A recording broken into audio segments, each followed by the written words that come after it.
Yo, what's happening, guys? We are Venom. What? Is that what's happening tonight? What's happening, guys? Hey, I'm here. I am here. Welcome to the Vodka stream. What's going on? We got Jesse Pinkman right here. Sup, bitch? Week was boring. It seemed like it was boring. I don't know. Went by pretty quickly, though. I must say. What's going on, Mr. Jason? What's going on, sir? How you doing? Did it do? Whoa, look at that. What's going on, Mike? How you doing, Mike Willis? How you doing?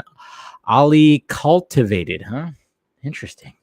Dislike. Did you already hit that dislike button? They're already pouring in. I'm sure that one of them was you. What's going on, Evan? How you doing? Leo? Stallone fan is here. Yo. Yeah, what's up, man? What's up, Jay? Yeah, that's right. Sexy bitch, Mr. Arana. How's it going? I know I know. It's just 4 dislikes now. God, they just wait. It's okay. It's all good. Like I said, I don't care. But if you guys want to hit that, like thumbs up button, do so, please. Won't take you long. Take you about 0.7 seconds. What's going on, Hidden Shadows? Cheers. And Pario. Am I saying that right? This is the Vodka stream. TM. What's up, people? You took 4 edibles to numb the pain. Why? Because hey, the Dodgers, they're only down by 1. I think they're gonna force. I think they're gonna force a game. What, 6-5? Whatever the hell we're at. What's going on? Hashish, how you doing? 4th, what's up? Niner fan, what's up, buddy? Hopefully you get your quarterback situation figured out right there. Adam, what's up? What do you think about Toby and Andrew? Exclusivo! Yeah, I think it's happening. I know Sony was like, it's not confirmed yet. Who fucking leaked that out? Yeah. Probably what happened. They're like, we're sorry. What's going on, Max? How you doing? Mr. Krypton Cage, what's up, sir? How you doing? You're watching 7 on HBO Max. Well, that's a good choice right there, I must say. Hey, Jedi MILF, we need some more Jedi. I almost said Jedi. Leto Joker. Sorry. Yes, we do need some more of that. And I think we're going to get it. I think we're going to get it, I think we're going to get it more than once. That's for damn sure. Okay, like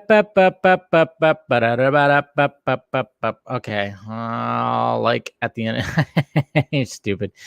Batverse, Spider-Verse. Yeah, the Batverse is going to be better. Of course. Batverse is always better. What are you talking about? Always better. What's going on, Rowdy?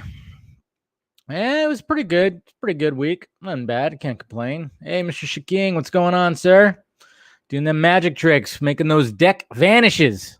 That was still crazy how you did that. The hand is quicker than the eye, man. I mean, I'm always so fascinated about how quick people's hands can be. Thank you. Got my Ghostbusters shirt on today.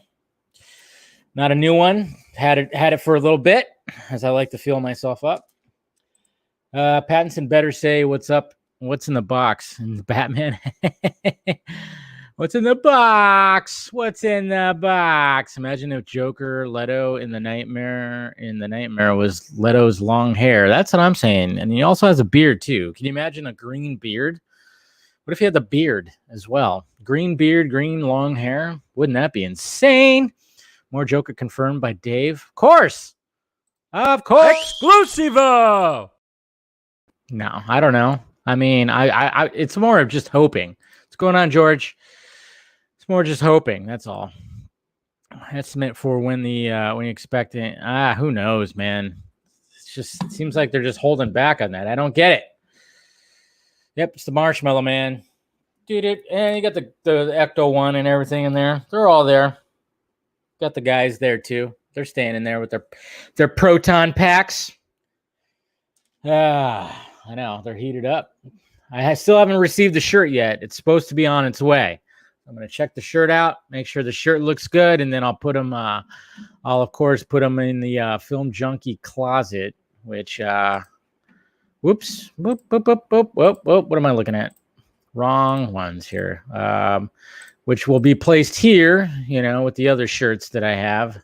And then I'll probably come up with some kind of other shirt. I don't know. We'll figure it out. But those are the current shirts right now. And like I said, guys, if you want to become part of the Film Junkee Patreon, go ahead and do that. Tomorrow, I plan on having the fan stream so you guys can actually come on and talk to me. And the first people that will be invited will be the patrons of the Film Junkee empire. So, yeah, I'm going to do that and just invite people on and have some conversations with some fans and stuff like that. Should be interesting. Hopefully some of the people who hit the dislike, who like to troll the dislikes, let them come on. That'll be fun. I think that'd be a lot of fun, to be honest. That'd be fun. Yeah. So there you go. So you got all that tomorrow. Yes. I haven't figured out a time yet. I'm thinking about I'm thinking about the same time, 8:00. Maybe I'll do it an hour early. I don't know. What time is your? Yeah. I think I'm going to try to do it at the same time as tonight. At the same time. I think I might change it to an hour early or maybe an hour later. I don't know. I haven't decided exactly when yet, but I'm shooting for same time as right now. What's going on, Mr. Everts? What's going on, Bennett? How you doing? I run true for the Dodgers. Yeah, the Dyers, man. Fucking Kershaw. Blue. He shit the bed last night, as he does. That's what I'm talking about, man. It's just the Dodgers, when it comes to the playoffs, why can't they do it? By the way, I'm rooting for him too, Jose. I am. I'm rooting for him. I'm actually like, come on, 8 years in a row. We need a freaking World Series over here. I don't think it's going to hear. Scott Johnny, I want to hear what he has to say about future state, whatever the heck it is.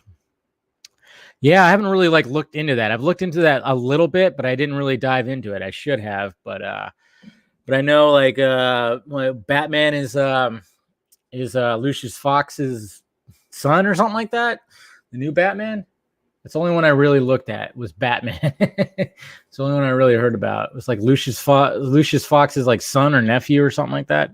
What's going on, Habib? How you doing? So I can't help that you're in the future there, Scully. I can't help it. I really can't help it. I can't help that you're in the future. What do you want me to do? Yeah, but you just got to wake up a little early. So, but I just wake up early. Just go to bed early and then wake up early. Yeah, at least the Lakers won. We got the Lakers over here in LA at least winning. They won. The Dodgers are just not a playoff team, man. Just not a playoff team. Appreciate that. Yeah. No, I hope it stopped constant torture, but yeah, they're just cursed as a freaking playoff team. I tell you what. I don't know, but what? So to be clear, Chris Wong Swenson is thinking the scooper might be on to something, saying he ain't likely to get a new Supes film until 2025 because of the DCEU release dates moving down. I mean, there's always that. 2025. I mean, I always forget that it's that's only 5 years from now. But I don't think it'd be that far. Well, the thing is, we get to see Superman and Lois next year. Okay, the way that they were meant to be. So look at it like that too. We are getting them the way that they were supposed to be seen in in Justice League. So we can look at that at least to hold us over for a bit. But it's just whoa, that was a crazy curveball that the catcher could not catch. Wow, interesting. But I don't know. We'll see. You woke up early for this. Hey, it's only hey, there you go. See, it's only 6 o'clock over there. So the sun's just coming up. That's not bad. I'm gonna be 50. I'm not that old. It's so mean. So mean. Yes, looking forward to Death of the Family and coming out. Okay, I think it's coming out. I think it's coming out this week for streaming though, right? Up. Is that going to be a base hit? Beat it out. There you go, Mookie. Beat that shit out. Show them wheels. But cheers, guys. Forgot to raise my glass.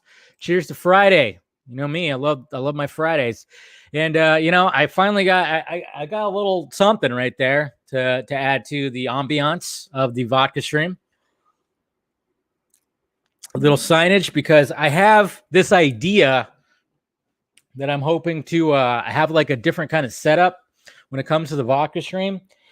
Sadly, what I ordered got canceled. Fucking Amazon, man. I don't know what's going on with Amazon.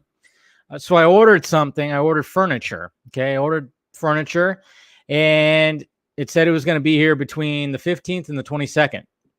And then I wake up this morning saying the order was canceled because the company did not verify the shipment in 30 days. But I'm like, it was 15 days, and you guys canceled it. So what the hell's the deal? Jesus Christ. Yeah. So, yeah. I don't know. I don't know what's going on with that, but damn Amazon. But yeah, because I have this like kind of like, I was like, you know what? I should have like a certain kind of setup. I mean, this is a cool setup too, you know, just me on my desk chilling. But I have this whole other idea that I was going to have when it came to the vodka stream and stuff like that. Not to mention it was also going to be utilized just for normal stuff. But I don't know. We'll see what happens. Bring back Ben Affleck Batman. He is coming back. Yes, Billy. He's coming back. He's coming back for the Snyder Cut. He's coming back for Flash, and hopefully he comes back for his own stuff. What does it say? I can only make out. Oh, I have to read it out for Ben because his eyes are old. Oh man, that's so mean. I'm sorry, Ben. Please come on the panel tonight, please. I know. Where you been, Billy? Let's see. It says alcohol because no great story ever started with someone eating a salad. Yeah, that's what it says. Yeah, that's what it says. Good. I saw it online and I was like, it was like cool. I needed I'm probably, like I said, the setup might change. The setup might change to like a different location, and it might be a different little arrangement, almost like a bar setting that I was trying to go for. And that's the first part for the vodka stream bar right there. So just wanted to say, keep up the hustle in YouTube. Thank you, Jay. Appreciate it, man. Awesome. Cheers, brother. You're always there in the chat. Love it. Love seeing the regulars. I mean, like I said, even that's what the whole live streaming is like all about. It's almost like, I'm running like a little bar and I got my regulars and stuff, Yeah. I know. I should get that on a t-shirt. Hey, we got Mr. Venom Vlog, who will be on in just a little bit. Mr. Siike will be on in just a little bit. He ate a salad, then killed 400 ninja. That's pretty awesome. It's not bad at all. What's going on, JC? How you doing? Welcome. But yeah, so let's see. Links. Yeah, some good stuff. What's happening right now in the Twitter world? Nothing. Why is Tyler Perry trending right now? I don't know. Tyler Perry's trending. Tyler Perry teams up with nonprofit to boost black voter turnout in Florida. All right. Well, cool. Good luck. I mean, obviously, we know he's just trying to sway people to vote for Biden, right? That's what it is. It's going to be really interesting if Trump wins again. It's just going to show that celebrities have no fucking pull, and they're always going for the wrong people. I mean, the flyover states, middle America, everybody just looks at those people like hicks and, racist pieces of shit. And like, those are the people that are actually feeding us. So you might want to show some respect to those people, all those farm, when you're flying over, if you're flying across country and you're seeing all those squares and everything and the circles, I mean, that's all farmland. That's a bunch of people that are, making our food. But people always just look at those people like they're nothing. And that's what happens. That's why, that's what's going to happen. People don't pay attention to those people. It's like, you might want to start doing that. You're right, Dave. I was getting Armageddon. Yeah, I know. Like I said, Ben Affleck looks like he's like fucking Armageddon Batman. Of course, he's Batman. Armageddon shape. That's what he looked like. That's what he definitely looked like. They don't feed a baby blood. Yeah. Yeah, but it's going to be funny if Trump wins again. I'm just going to laugh and be like, okay, celebrities have literally no pull when it comes to this stuff. They have pull in California for sure. California, Oregon, Washington, of course, the normal blue states. But sometimes you just gotta maybe start throwing some efforts in some of the other places. Like, well, I mean, Texas is a big one too. That's always usually a red state, right? So I don't know, but it looks like the Batman is still filming. I see a video of that rain machine that's happening. Yeah, I mean, it's still very much like crazy up in the air. Yeah. shout out to Ana de Armand's vagina. That's for, like I said in the video, it's like she fucked the life into Ben Affleck. She didn't fuck it out of him. She fucked it into him. Jeez. It's just crazy. Like the transformation, that's like a transformation. I mean, if you look at some of the images of Ben Affleck, like from 3 years ago, man, it wasn't looking pretty. He was puffy, bags under his eyes, out of shape, just really terrible. Now he's just totally rejuvenated. It's crazy. It's crazy what a good woman can do to a guy, I guess you could say. But I think it's partially that. It's not fully that. I know some people complain like, oh yeah, geez, that's what you guys just talk about on a day or Maz, just because of that, because she's doing them. I'm like, well, I mean, that does help. I mean, it does, because they're what, like almost 20 years apart. So obviously, when Ben Affleck wants to keep up, got to keep up. He's pushing 50. And, so we know he's got, I just worry that the day that's going to happen when he falls off the wagon, I hope that doesn't happen, but it's always going to be it's always going to be a struggle for him. It's never not going to be a struggle. So it's always going to be a struggle for the man, because, addiction is a bitch. It's a bitch.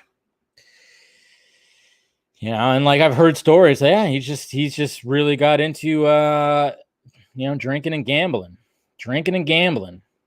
Those two don't go hand in hand, but what can you do? My state is on fire, and Trump said, well, you're on your own. Are you talking about California?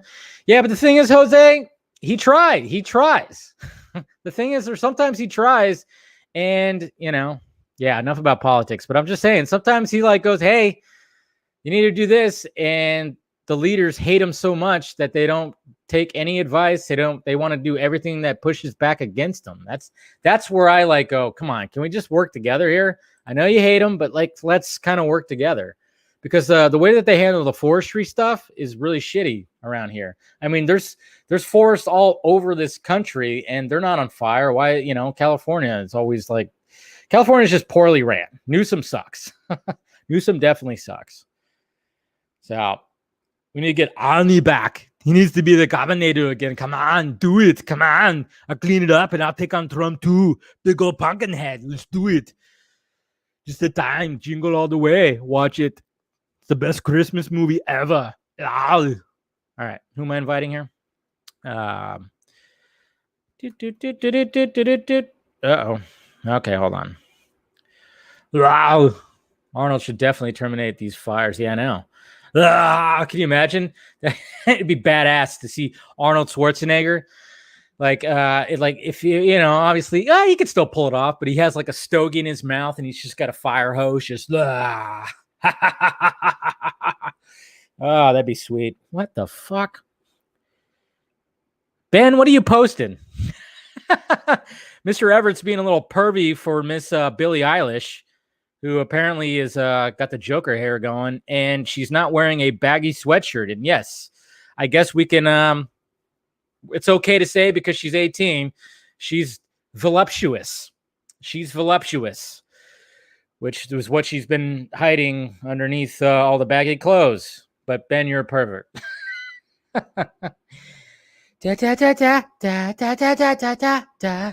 Okay. I need to invite my guest in before I'm having a little too much fun with you guys right now, which I enjoy. Okay, hold on. Let's go to that. And let me make sure I got that. Send that. Okay, let me pull this up real quick. Okay, we're good with that. All right. Mr. Siike should be in any moment now. I got that. All right, send him the message. Send him. Sending the invite. What the? Oh, there it is. Okay, cool. Yeah, Sieke's one of my good buddies that that I just I met a while ago. 3 years ago to be exact, because almost 3 years ago. Giggity. But yeah, I was just like, I just go to Twitter and all of a sudden I see like a shot of Billie Eilish wearing just like a tank top for once. And yeah, she's voluptuous. I mean, it is hot in California, so that's probably rare. I don't know if she's gonna stay that way. Is she just like gonna turn 18 and be like, you know what? Fuck these baggy clothes. I don't know. I think she's super talented though. I dig her. I dig her music. She's got a unique voice, got a unique style, Billie Eilish. So, yeah, she's weird. She's very strange. But it was just funny because I remember when that song, I'm the Badman or whatever, came out last year, and like everybody was using it in their trailers and stuff like that. And I was just going like, what does this girl look like? Like, who is this girl? And then I was like, oh, she's some 16-year-old, 17-year-old. What the hell? Interesting. But yeah, but she's unique, got a unique voice, got a unique talent and stuff. So let's see. All right. And join the stream. All right, we good? We good there, Siike? All right, let me make sure I got my right links here. Don't want to post, the invite link because that's not till tomorrow. I probably won't post it on my Twitter. I'll probably post it in the chat later on. All right, here we go. So Mr. Siike is now joining us. Mr. Venom Vlog himself. What's up, buddy? What's up, man? Can you guys hear me? Yeah, I can hear you. No camera today? I don't know why it's not working, but I do have a camera. I was about to say, I'm like, I know you do some live streaming, so I know it works. I wonder what's happening. Interesting. Yeah, anytime I click start cam, it just it doesn't activate. Doesn't activate. Interesting. I wonder if try up. It didn't. Try hey, I would say try logging out or getting out of this and then clicking back in to the link that I sent you. Now I can't hear your. Sorry. Hey, we are. Hey, thanks, Hardboiled. No, but like I would say, try clicking out, like closing out the entire page and then clicking back in and see what happens. All right, so leave the studio and come back. Yeah. Try doing that. Okay. See if you can get that worked out. Audio says audio's a little low. Sultry voice. She's American Bjork. So you're a tough guy, like a really rough guy. Yeah, of course I want the spotlight. I don't want people. I'm gonna have that for everybody. Everybody's gonna be it's just gonna be strictly audio for everybody. That's what it's gonna be. She's one of those nepotism pop stars. Her parents are rich. But she's still got talent to back it up. As long as she's got the talent to back it up, I don't give a shit where she comes from. Everybody's too fixated on where everybody comes from. Oh, you come from rich, but then it's funny because everybody has to use that. Like Colin Kaepernick, he would always, it's like, oh, he's the guy that's going to be doing this, but he came from riches. He was adopted by a wealthy white family, but so he didn't really he didn't live in the poor cities. He didn't grow up poor.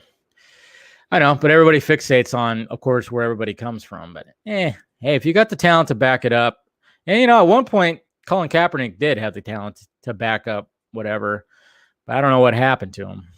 I think he likes the fact that he was like this symbol with his big hair. And I mean, it's funny though when Colin Kaepernick was playing for the Niners. I mean, he was like Jamie Foxx in Any Given Sunday, posting about his cars and all his stuff and everything. And then he just fell off, and now he grew out his hair, and then he started talking with a lot of slang. So, yeah. All right, he's back. It's still not working, huh? And I'm getting like some feedback too from the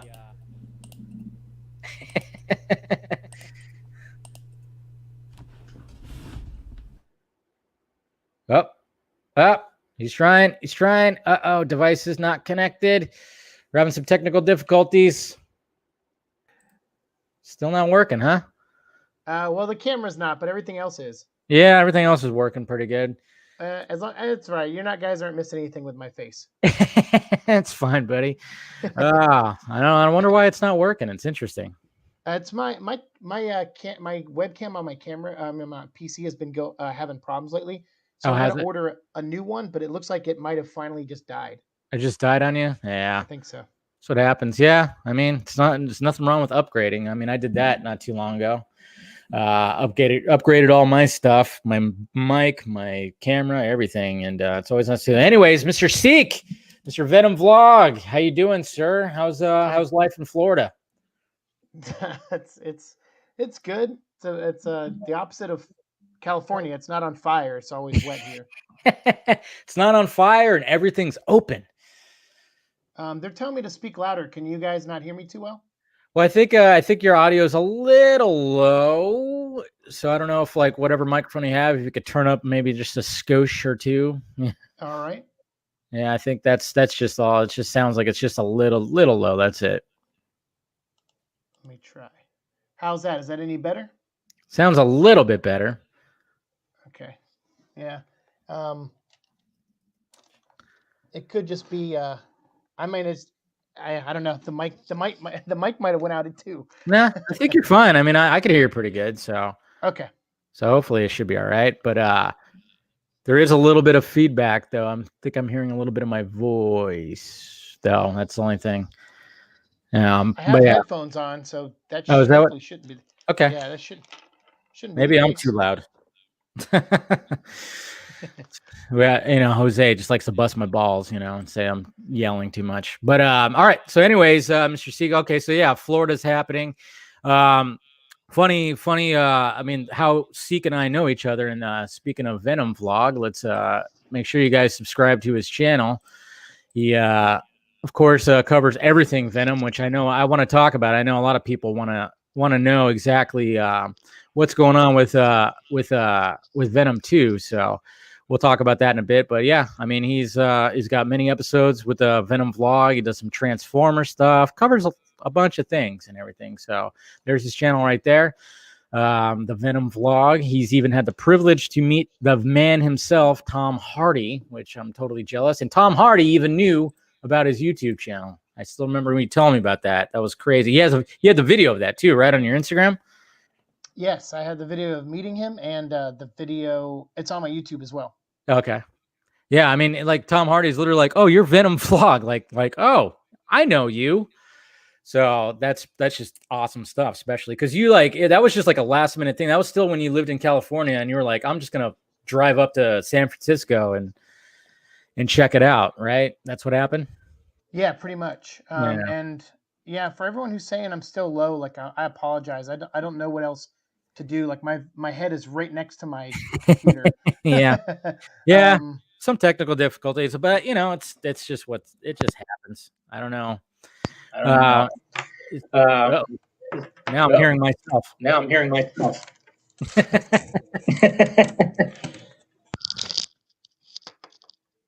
It's just gonna be one of those nights. It's gonna be one of those nights. I mean, it's only on the Vodka stream. It's perfectly fine, sir. My computer is probably drunk, guys. So I'm sorry. Oh yeah, see the computers had too much vodka. That's what's happening. Yeah. Yeah. No, I've been very lucky to make an impression on people like Tom Hardy and his stunt double Jake Tamori, and also the screenwriter of the film, Kelly Marcel. So it's been nice to. It was really cool. Like they really were really nice to me when I went and visited the set. That's awesome. That's really awesome.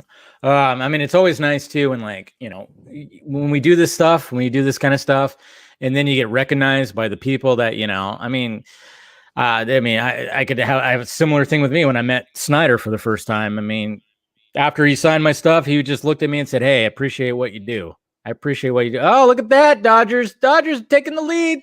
Sorry, Jose, you're happy. Yeah, Will Smith hit home. What was it? A 3-run shot. Good job. There you go. Keep this thing going. Anyways, sorry about that. No, but yeah, it's always cool. Like when the people that you enjoy watching and we've got more of an echo now. You just like, are you making some like adjustments or something to see? Okay, now it's better. Yeah. Oh yeah. Can you Okay. Can you hear me better? Yeah, you're better now. Yeah, you're louder now. You're definitely louder now. Good. Cool. The mic finally worked. So There you go. All right, success. Sweet success. We got this. We got this guy. But yeah, I know. Like when you're doing this stuff, I mean, when you have like the people that you respect and kind of idolize, I guess you could say, when they actually know about your work and they compliment it, I mean, it's like, I mean, it takes being fanboying out like to a whole different level. You almost want to just like freak out, but you want to keep your cool in front of them. But yeah, afterwards you're like, holy shit. Yeah, I totally did not keep my cool. You didn't?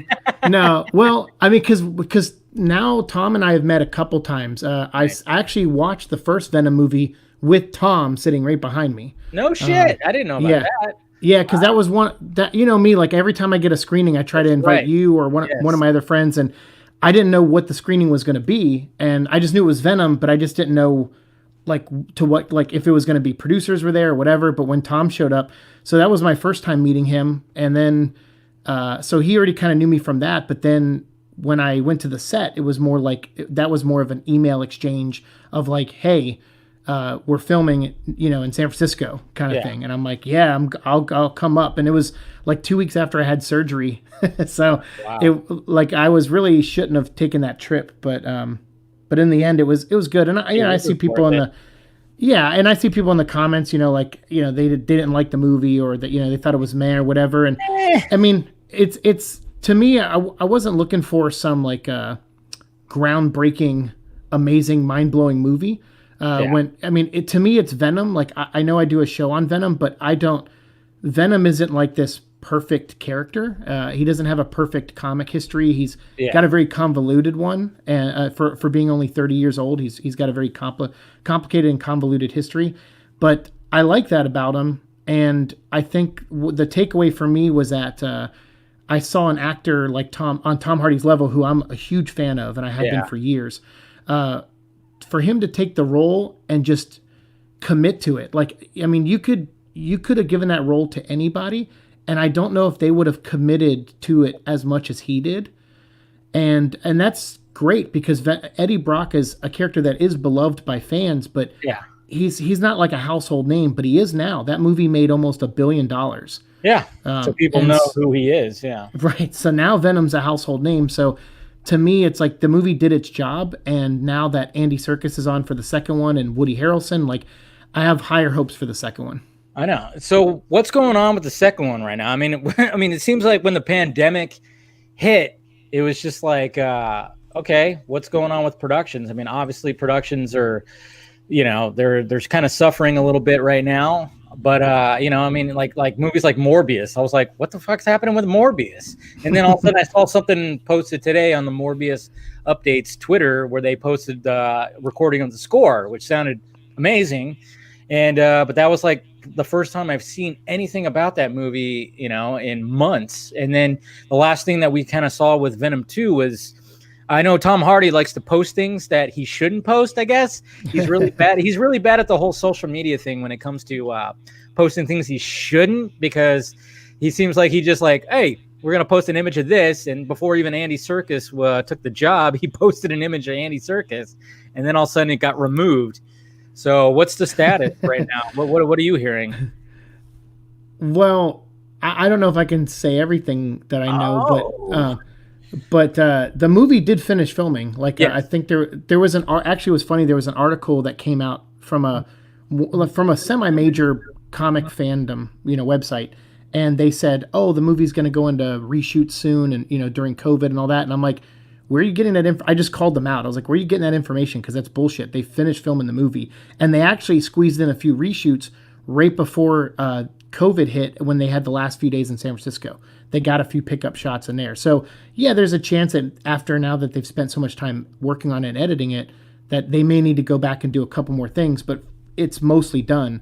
Yeah. And so they have enough to make a cut of the movie off of. And so so as far as I know, Andy Serkis is working on that remotely with his editor in between shooting things for the Batman. Nice.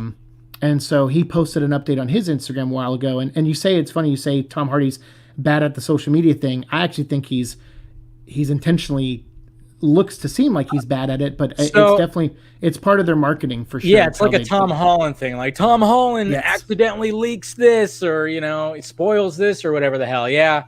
You gotta I think it's almost like, okay, Tom, we're gonna have you post this, and then you're gonna remove it after 4 minutes. You're gonna remove it because I mean that's actually really smart, to be honest. Because chuckleheads like me will be like, hey guys, I'm gonna make a video. Look what Tom Hardy posted. Ha ha ha! Look at this. Wow.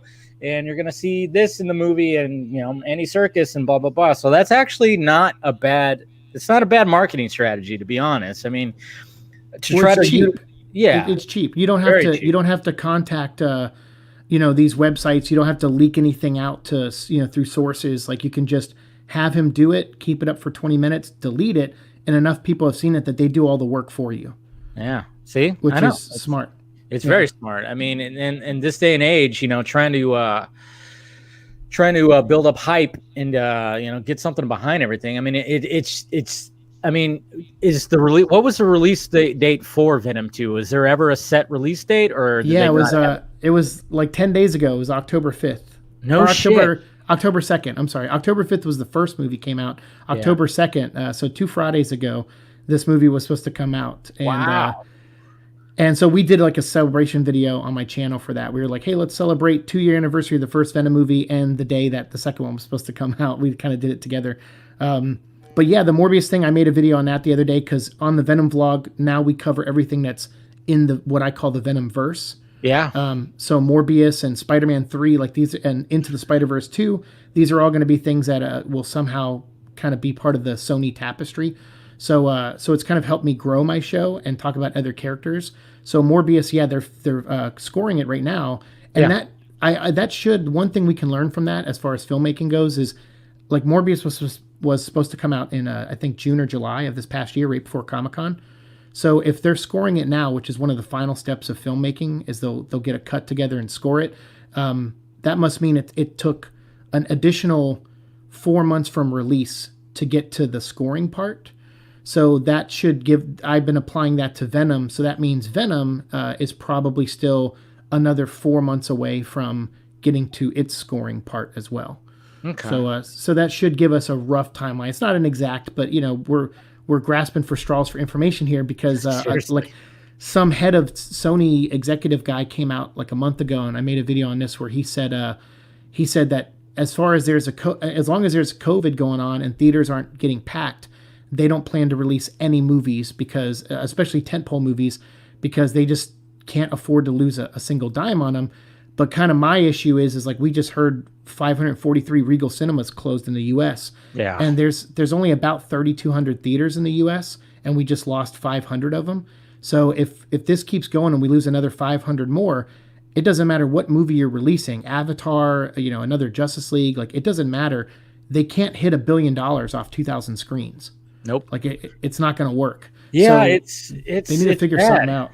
It's bad, because like even AMC just came out and said by the end of the year they're going to run out of their cash. It's and that's AMC. That's one of the big ones. That's the it's a little bit bigger than Regal, and God knows what's going to happen with like Edwards, your Harkins. All these. I mean, there's no big movies that are coming out until right now. I mean, we have Wonder Woman 84 that's supposed to come out Christmas, but who knows what's going to happen with that? I mean, that movie's been released so many, been pushed back so many times. It's crazy. Like, it's just crazy what's happening right now. And it's funny too, because the last time that you and I saw each other was right as the pandemic hit. Like, it was funny because Siike moved to Florida, and which I was kind of jealous of, because I'm like, I want to get out of California. Eventually I'll get out of California. I'll probably not make it as far as Florida. I'll probably go to Nevada, but we met up with each other. We met up like in the LA area, close to LA area, and just met up for lunch and just had a nice little long conversation, which was probably about 3 hours, because that's usually, I mean, when you get Siike and I talking, I mean, we're just going to talk and talk and talk, which is great. That's why I always like talking with you. But it was like right as the pandemic was hitting, and like I remember when you like I even asked, I'm like, are you sure you want to go out because of what this weird shit that's happening? Right. Do you want to play again? And he was like, no, I'm good. We're good. And we actually sat inside a restaurant and ate some food and everything. Everything was okay. It was like weird. Like it seemed like it was so long ago. I'm like, I can't even remember. But yeah, it does seem like forever ago, but it was funny because it was right before restaurants started shutting down, so they were Yep. open limited. And I remember it was like me and you sitting in one side of the restaurant, and there was like some other couple of people on the other side of the restaurant, and it was like dead in there. Dead. It was definitely dead in there. But I mean, now, like if you go to, you can't even eat inside of any restaurants. Not in LA County or Riverside or San Bern, but San Diego County you can. Because I actually drove down there. Me and my brother and my nephew drove down there just to go watch Tenet. And then we went to a restaurant afterwards, and they actually had indoor dining, which was like crazy. I mean, every other booth was like not occupied, of course, but it was it's just God, it's just everything just seems so long ago. But talking about like the Venom verse, I mean, you got to be kind of getting excited for what's going on with the Spideyverse, with everything that's happening. What are your thoughts about bringing back possible Andrew Garfield, your Tobey Maguires? I mean, we already know that Jamie Foxx is coming back. Yeah. Oh, by the way, thanks for using a Jamie Foxx video on Twitter of him dancing when you were like, "Hey, Venom Vlog's coming on the show." Yeah, and I figured that was perfect. I'm like, "Oh yeah, he's shaking up a drink." I'm like, "That's perfect." Yeah, it's good too because I'm a big Spawn fan, and Jamie Foxx is supposed to be playing Spawn. So yeah, I know. I wonder what's happening with that after this whole thing. Yeah. But I'll be honest with you. Like I'm in the minority. I don't give two shits about Spider-Man. Really? Yeah. Like I made a video the other day where I talked about a little bit where I'm just intrigued in the fact that they're actually going to do a movie where his identity is revealed. Yeah. And I'm only intrigued by that because we haven't seen that story told in a movie before. So I just think that's kind of neat. But for the most part, like I like the Spider-Verse cartoon, and I enjoyed Venom for what it was. And I'm intrigued that they're going to do a Morbius and a Kraven and a Spider-Woman. Like, it just seems so weird to me that I'm like, hey, whatever. Like, I it's content I can make, and those are characters that I do like. Like, Kraven's my favorite Spider-Man villain. So, I wrote a Spider-Man 4 screenplay back in 2007 when I worked at Sony that had Kraven and the Lizard were the two villains, and it picked up right where Spider-Man 3 left off. And so I've been wanting to see that character on screen for years. So, to me, I'm more excited about that stuff, like them doing Spider-Verse. Like, I'll be honest, I know there's a Flash movie in the works that has like 10 Batman in it, and I don't give a shit. Like, I'm like, make a multiverse Batman movie. Don't crowd the Flash movie. Like, Flash to me is such a cool character, and I kind of want Flash to be a Flash movie. And so him just running through scenes where he gets cameos from other actors, like, I'm just like, that might put butts in the seats for sure. It's a smart strategy in that regard, but to me, I'm just like, I don't know. Like I'm already bored of the multiverse stuff, and it hasn't even started yet. Oh wow, yeah. I mean, where else was everything gonna go? I mean, that was my whole thing. Was like, okay, so we have you have the DCEU, you have the MCU. I mean, it's specifically the MCU is like, where is that going to go, and how are you going to incorporate mutants when you haven't had mutants this whole time? And I'm like, well, there's the multiverse. Just start opening up some portals, and some mutants are going to come flying through that thing. And there's your new X-Men, and there's all that. There's maybe, I mean, it was probably easier to incorporate the Fantastic Four into the MCU than it was mutants, because I mean, there's this whole thing with mutants that, this backstory and the, and the fact that they're outcasts and the bigotry towards them. And I mean, there's the society like against them. So, I mean, that was going to be a little harder than just like, hey, these 4 people go up in space and something crazy happens. I mean, you could totally fit that into the MCU. But yeah, when it comes to the multiverse, I mean, I see what you're saying when it comes to the Flash. I love the Flash, obviously. I mean, he's one of my favorite characters. I mean, having him up here, a little Funko Pop. But and obviously Flashpoint is one of the best, if not the best, story of his arc. I mean, a lot of people always reference that. I mean, it's good because it can incorporate his origin as well as just like this crazy story. But at the same time, it does have the entire Justice League that is incorporated within the story. It's not just like a full-on Flash story. And I was always one of those people that said, like, can we just have a Flash movie first and then Yeah. you go into it. And I always said that in like videos talking about it because, I was always like, well, Flashpoint could always be like a Justice League movie because the entire Justice League is in it. I mean, when the timeline gets altered, all those characters get altered and it's awesome. But can we just first have like a Flash movie, just in and of itself, have the Rogues Gallery, have his, his villains in there first, your Mirror Masters, your Cold, all those guys. Let's have those first. Right. Then we can lead into like a Flashpoint movie. But it just seems like, I mean, I'm intrigued, obviously, because I'm a big Batman fan. So I'm like, okay, you got Michael Keaton coming back. That's awesome. It's going to be interesting. And then, of course, Ben Affleck's signed on. I just kind of wonder how much he's going to be in the movie. I don't. To me, it doesn't seem like Ben Affleck's going to be in it like a lot. I think he's going to have maybe one scene, Sure. And Michael Keaton maybe have more. Because I think, to me, Michael Keaton, I think he signed on for not just one appearance. I think it's going to actually lead into a Batman Beyond, movie or something. I think that's what that whole thing is about. Yeah. I mean, Michael Keaton, he's also part of the Spideyverse, the Sony Spideyverse. We saw him in the Morbius trailer, which is I know. He's in high demand right now. So I think that's all. I'm intrigued by that portion, but I get it. I get what you're saying. Like, it's like, can we just have, the character handle? And I'm even with you with the whole Spider-Man, A Fugitive. When I saw that mid-credit scene with J. Jonah Jameson, I was like, yes, all of that. That's the best scene in the whole movie. Far From Home, a lot of it sucked. I liked the Mysterio stuff. Cool. The first half hour was cringy as shit.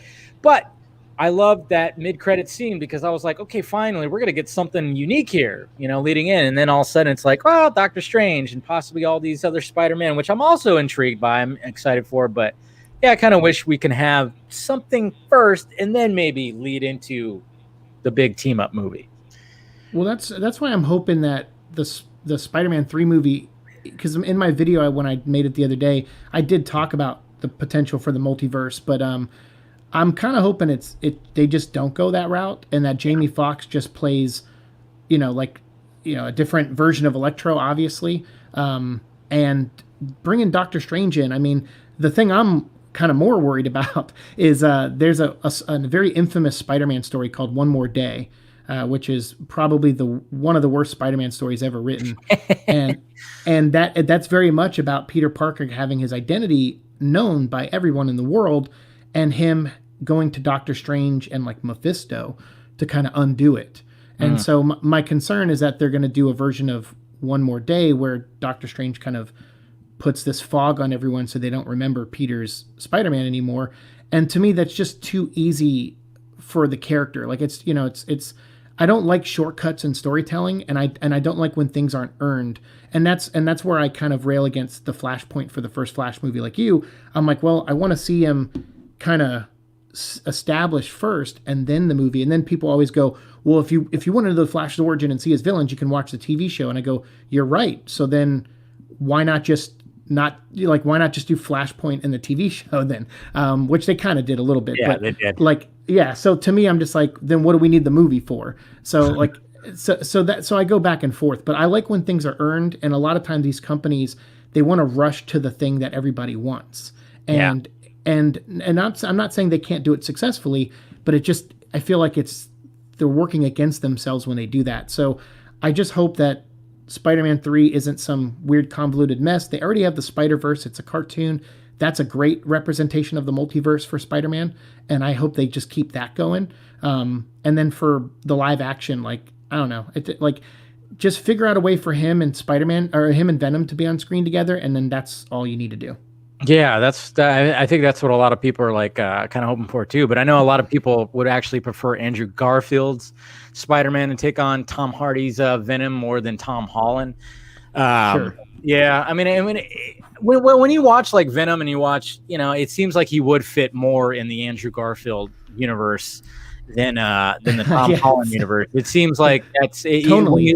Tonally, it's like that would actually fit a lot better. So it is going to be interesting to see. And then, I mean, I don't like the whole fact of the information that said that Doctor Strange is going to be, his new mentor now that Tony's not there. And I'm like, he doesn't, we're supposed to, step away from the mentor thing. He needs to be his own guy. Let's not have so it's just, it's going to be very interesting to see how they handle it, because, to me, it's like, okay, he needs to like establish. I like Tom Holland as Spider-Man. He's not my favorite, but I do like him. I'm like, I think there's potential there, but it's like what that scene, that mid-credit scene that showed me was like, okay, we're finally going to get to this point where, Boy's going to be on his own. He doesn't have Tony Stark. That's done. We're finally over that. That's what Far From Home was about, was like getting over that. Now you got, you're wanted, you're a fugitive. And I was just like totally just jazzing about like where this could go. But now it's like, okay, now they're going to go to the Spideyverse stuff, which is cool. But I almost wish there was like one movie in between before they started doing this other stuff, Well, I mean, to be fair, we don't really know they're doing a multiverse thing. That's true. It's like it's a lot of fan speculation, and I've learned definitely since doing the Venom vlog, I rarely ever listen to fans and what they want, because every fan, including myself, we have these ideas because we know the lore, we know these things so intimately and so well. We come up with just these ideas that studios will never ever come up with. Like they just can't. They're just not creative, and they keep things simple. And sometimes our fan brains go too far. So I've learned to water that side of me down, and it's helped level my expectations. And I think that's why Venom the movie wasn't like this. Like I certainly was critical of it. Like when I reviewed it, it wasn't like I gave it a 10 out of 10. Like I certainly picked apart that movie big time. So I can separate my bias towards like Tom and just loving the character in general.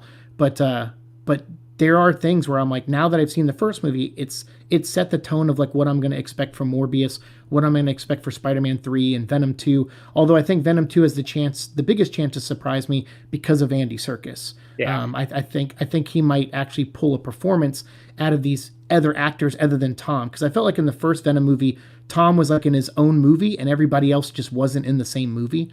And I hope, Andy is better at like reining all that in and getting everybody on the same page in the next movie. Yeah, I think he can. I mean, he's a talent. He's a special kind of talent. I mean, especially, he revolutionized motion capture. I mean, obviously he had some help, but I mean, he is the king of mocap. So the fact that, he's going to be directing a movie that's, going to have some mocap in it when Venom's on screen, it seemed like a perfect choice. And, like when it came to the first movie, I wasn't like, I think I've even, we've talked about this too, where I wasn't like the biggest fan of it because I felt like I felt like Sony was trying to make it too MCU-ish. There was stuff that we saw with like behind the scenes video and stuff where, Tom Hardy's doing the Venom dance, doing the struggling thing, walking down the street. I'm like, I don't remember that setting of him doing that. I don't remember that, there was like multiple times where you see him doing the whole thing. And I'm like, that wasn't in the movie. They removed that from the movie. And, it turns out, I mean, that's what happened. They removed some of that stuff because I thought that was the best parts of Venom were him struggling with the symbiote, and talking to it, in his head. I thought those were like the best scenes of the movie. I thought that's where Hardy shined. Yeah, no, the other Tom. I thought that shined the most. Yeah, I agree. It's funny there's so many stories, and this is where like doing this Venom show too has kind of opened my eyes to other YouTubers and kind of like how full of shit a lot of them are. Because they'll say they know things and they don't know things, and it's just so funny to watch. And like especially now, like when I try actually, even though I can send an email or two and probably get some information, I don't like to do it. I actually like to be on the same level as the people who watch my show are as fans, and I like to learn things as they come out through official sources. And so that's kind of the big thing on our shows. We don't really talk a lot about rumors or he said, she said stuff. Like we kind of whenever Hollywood Reporter or a major trade puts information out, or if Sony puts out a press release, those are the kind of news that we go after on the show. And it's helped me kind of streamline people's expectations. So a lot of people who watch my show, when they saw Venom, they were like, oh yeah, this is kind of what, Siike was preparing me for. Like it didn't really surprise anyone because we were going off of what was being said and shown as opposed to what the rumors were. And it kind of helped set all of our expectations better than I think most people, like most fans. So that's what I try to do. And one thing I heard was like that Tom Rothman came in at the last minute and like edited a ton of stuff out and put out like, he wanted an hour and 50-minute version of the movie instead of like a 2 hour and 15-minute version of the movie.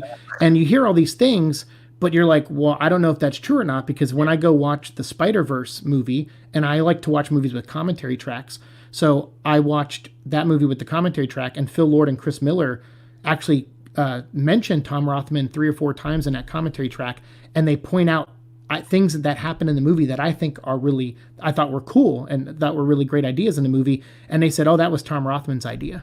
Oh, and wow. So you're like, and so it's funny because like some people just don't work well together and some do. And so like you hear, oh, Tom Rothman's a bad guy, this and that.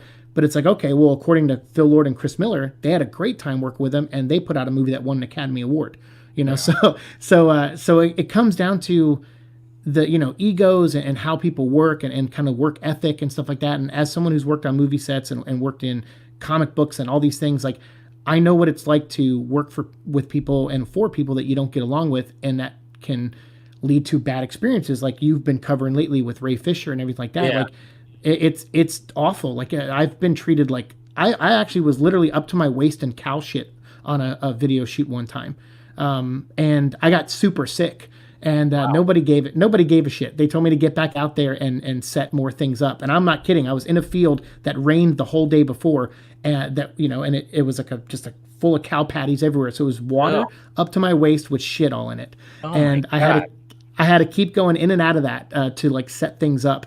And it was so gross, and I was throwing up, and I got so sick, and no one cares. Like, sometimes you work on these shows where they just don't care. They're like, he'll get sick, he goes home, we'll replace him tomorrow. So I can believe like when Ray Fisher says he has bad story, and I can believe someone says they had a terrible time working with Tom Rothman in the editing room on Venom. Yeah. But then I also can believe that Chris Lord and Phil Miller had a great time working with him in the editing room. So.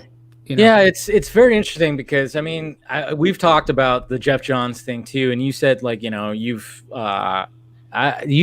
worked with them, or like you've worked with people that have worked with them or something like that, or yeah. So my one of my best friends and kind of my contact at DC and Warner Brothers for years did work with Jeff, but he worked with Jeff now, like at his production company.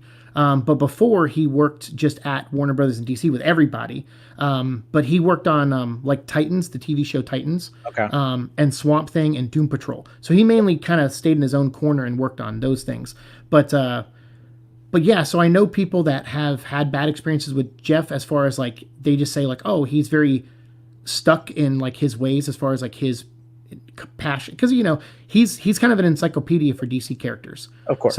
So when he's like, I want to do this, he's kind of like, from what I hear, he's like, if I want to do it, I want to do it, and this is what's best for the character. And then there are people that like that, and there are people that don't like that. And so that's all I've heard about him on a negative level. But then again, as I've learned recently with like things that have been happening at Funhouse and Rooster Teeth, and even myself, sometimes you can work right next to a person for years, and you have no idea what they're really like. Yeah, I mean, because I even seen that too, like on Twitter or something like that, or like somebody be like, yeah, I worked with Jeff Johns, on an episode of Stargirl or something, and they're like, it's perfectly fine.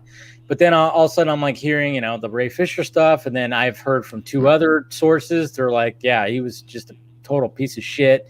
And and I know like it's tough for people who like comic books because I mean he's created some of the best stories out there. That's why I've always said like, hey, you don't have to like. I'm not telling everybody to burn your Jeff Johns books.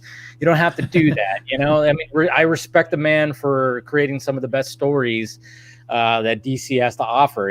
He's done a great job with Flash. He's done a great job with Green Lantern. He's done a great job with a lot of stories. So it's like, okay, cool. But I, from the stuff that I hear from certain people that I trust, I'm like, yeah, I mean, sadly there is some things out there, and I'm, it's going to be curious to see what happens with all that. But when it came to DC fandom, what was your favorite thing that came out of there? I mean, I know you were like, you were never like huge on the Snyder Cut, but I mean, I know you're happy to see that it's actually going to be coming out.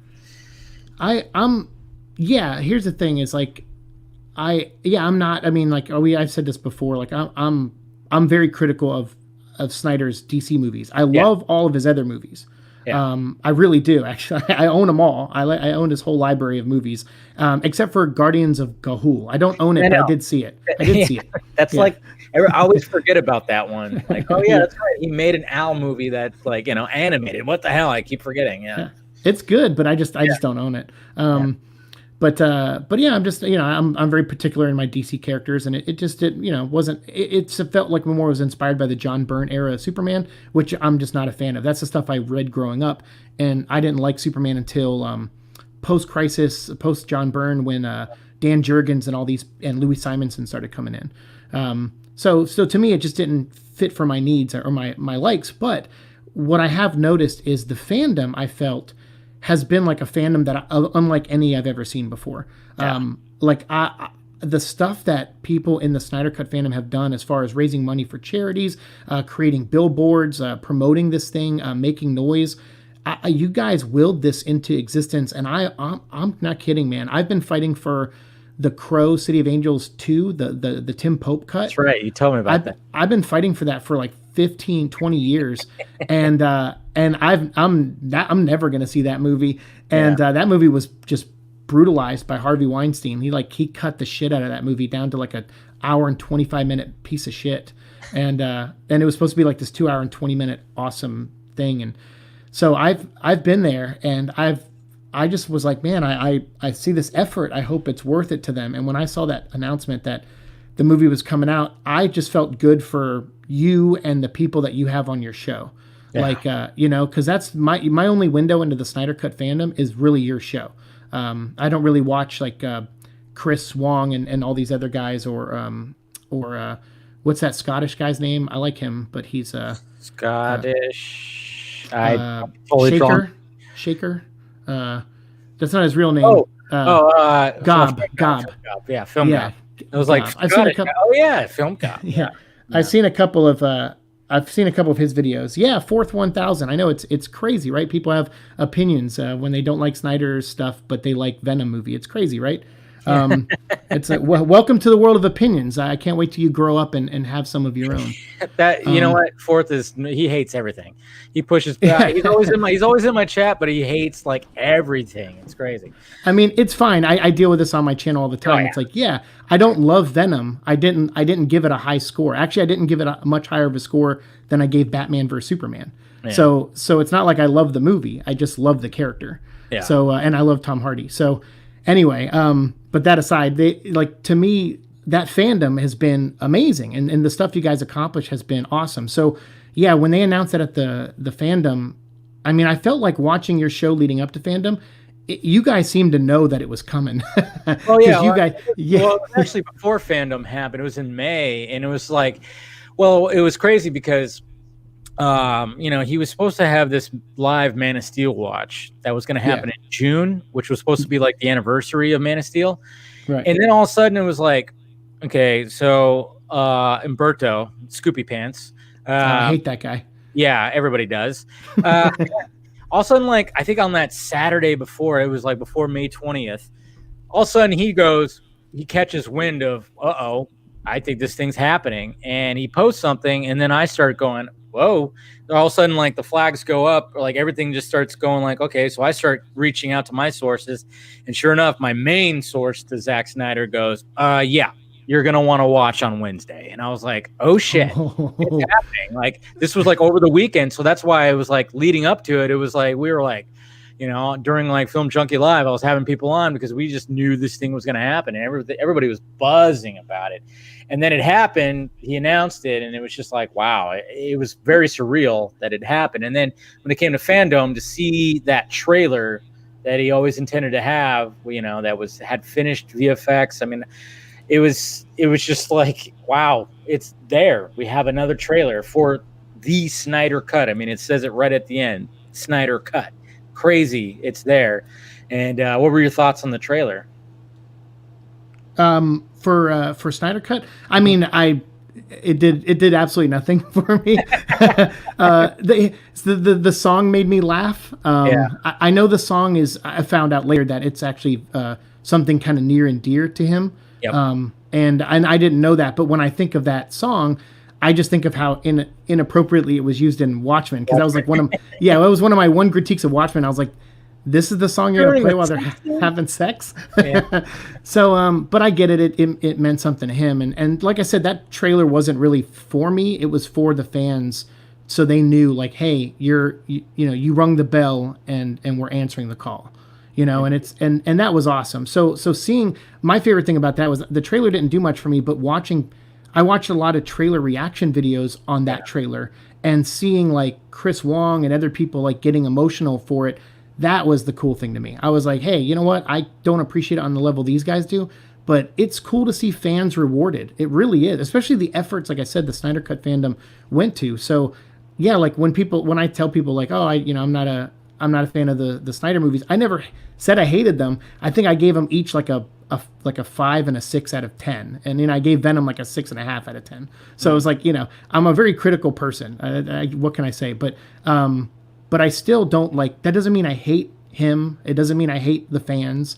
Yeah. And I hate that label. Like, it's like people are so quick to. It's like when people call each other Nazis and SJWs. They're just like like, oh, you're a hater. I can tell it in your voice. And I'm like, I am not. How can I be a hater and own all of his movies? He remade my favorite zombie movie of all time. It was his first film, Dawn of the Dead. Oh, wow. And he nailed it. And I was like, nailed it. And that day after I saw that movie, I was like, all right, I'm going to follow this guy's career till the end. Yeah. Because he remade my favorite zombie. I grew up in Pittsburgh where Romero filmed all of his movies. Oh, okay. And so I'm a zombie head till the end of time. Like, that's why I love Resident Evil so much. Okay. But yeah, so to me, out of fandom, like the Batman trailer caught me off guard because I didn't. Yes, that's what I was going to ask you about next. How did you feel about that Batman trailer? Yeah, it was a cool trailer. Considering they probably only shot like 25-30% of that movie, like crazy to think that. Yeah, they put together a nice little trailer. The suit looked cool. The music choice by Nirvana was amazing. Yeah, that melded into the actual score. Like, it's just the way that. It's just beautiful when you listen to just the music. I mean, I remember I've actually just listened to just that, like with how it starts off normal with Nirvana song, and then it just goes with the score. And when the title like shows up, god damn, it gives me goosebumps just thinking about it. Yeah. So Batman was cool. I'm excited for Wonder Woman.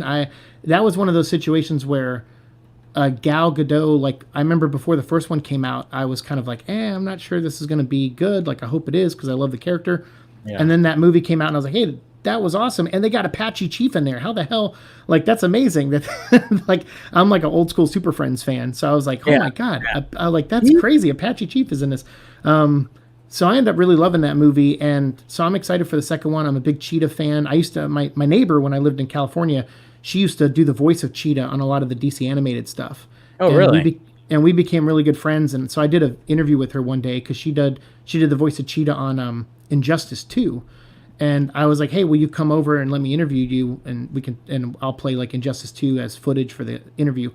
And she was awesome. Like, Erica, she's been on the Flash TV show, and she's a great actress, and she's climbing up out in Hollywood. So I love DC. I'm a much bigger DC fan than I am Marvel. Like by 20, like DC times 20 over Marvel. And so I'm just, but I do get very critical of the characters, and I'm not open to new ideas. But like I said, I just felt like it was more followed the tone of like a John Byrne Superman. And there are people out there, like, if I will tell people, if you like Man of Steel and Batman vs Superman, definitely read John Byrne's Superman run. Like, they've reprinted them in 6 volumes called the Man of Steel collection.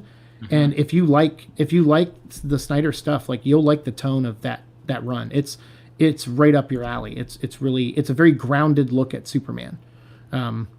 So it's not like I'm not up to new ideas. I just it's not my cup of tea. But the DC fandom thing, I gotta say, was really fun. And I think there was another fandom that weekend that I missed out on, that was like run by fans, and I heard that was really fun too.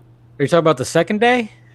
Wasn't there like something just by fans called like Justice Con or something. Oh yeah, Justice Con. Yeah. That Yeah. was the Nerd Queens, Wonder Meg. Yeah, they basically just took a weekend, and yeah, they had all kinds of people. I mean, it was strictly about the Snyder Cut. It was strictly about, Justice League. It had, they had Fabian Wagner on, cinematographer. Yeah. They had Clay Enos, Ray Fisher. And then, of course, the ultimate thing was having Zack Snyder on. Of course, they had Deborah Snyder on. I mean, it was pretty insane. I mean, the fact that that was strictly fan ran, and they did a good job. I mean, obviously, like, it was the first time doing something like that. The fact that they were able to pull it off was just amazing in and of itself. And if they are planning on doing like another one next year, and I think like, okay, next time it's like, okay, we're not gonna host every single one of the panels, because sure. I mean, all three of those girls were on every single panel. I'm like, man, that's got to be just, I'd be wrecked. I mean, I do on Friday nights I do a 3.5 hour stream here, but after that I'm like done. They were all day. And then even the next day, there was like 2 days worth of just streaming. And it was just like absolutely insane. So, but they pulled it off. And like, just to have Snyder's blessing for, initially before the pandemic, I guess they were, it was supposed to be like it was actually supposed to be like an event, like an actual convention, a physical place, like kind of like when Snyder did his SnyderCon thing, where he had the weekend and he showed off his director's cuts of his movies.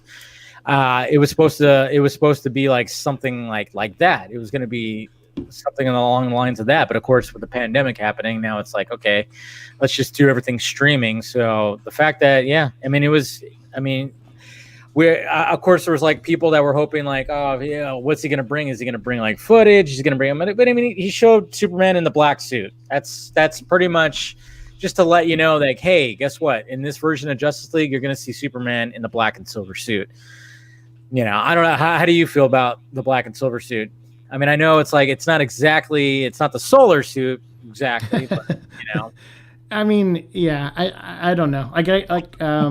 It does look cool. Like when I saw because I think he had a black suit for like a scene in Man of Steel. Yeah, technically the nightmare scene in Man of Steel, where he's talking to Zod and all the skulls are around and shit like that. Yeah, it was like that, but it wasn't as obviously this black and silver suit. It's like the silver really shoots out at you and stuff like that. So yeah, but I'm always excited. Death of Superman is probably one of the, I don't know if it's one of the best, but it's certainly up there in Superman stories. And not just because I was young when I read it, but even rereading it. Like I've been a comic book editor for 5 years. Like I said, I worked in movies and TV. I've written scripts and stuff. And I analyze things from a completely different way than most fans do. And I went back and reread and covered the Death of Superman for a podcast I did on Patreon. And I was blown away actually by how well structured that was for a Superman story, and how earned everything felt. Like his return, everything. Yep. Like there was a couple critiques I have of it, sure, but so translating that, you really have it's hard. Like so I'm glad Snyder just didn't do exact. Like he wasn't like, hey, let's just do exactly what the comic did.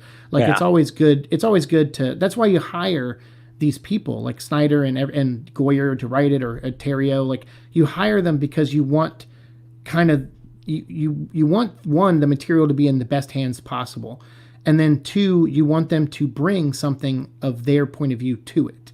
I certainly don't want someone to just get paid to copy someone's homework.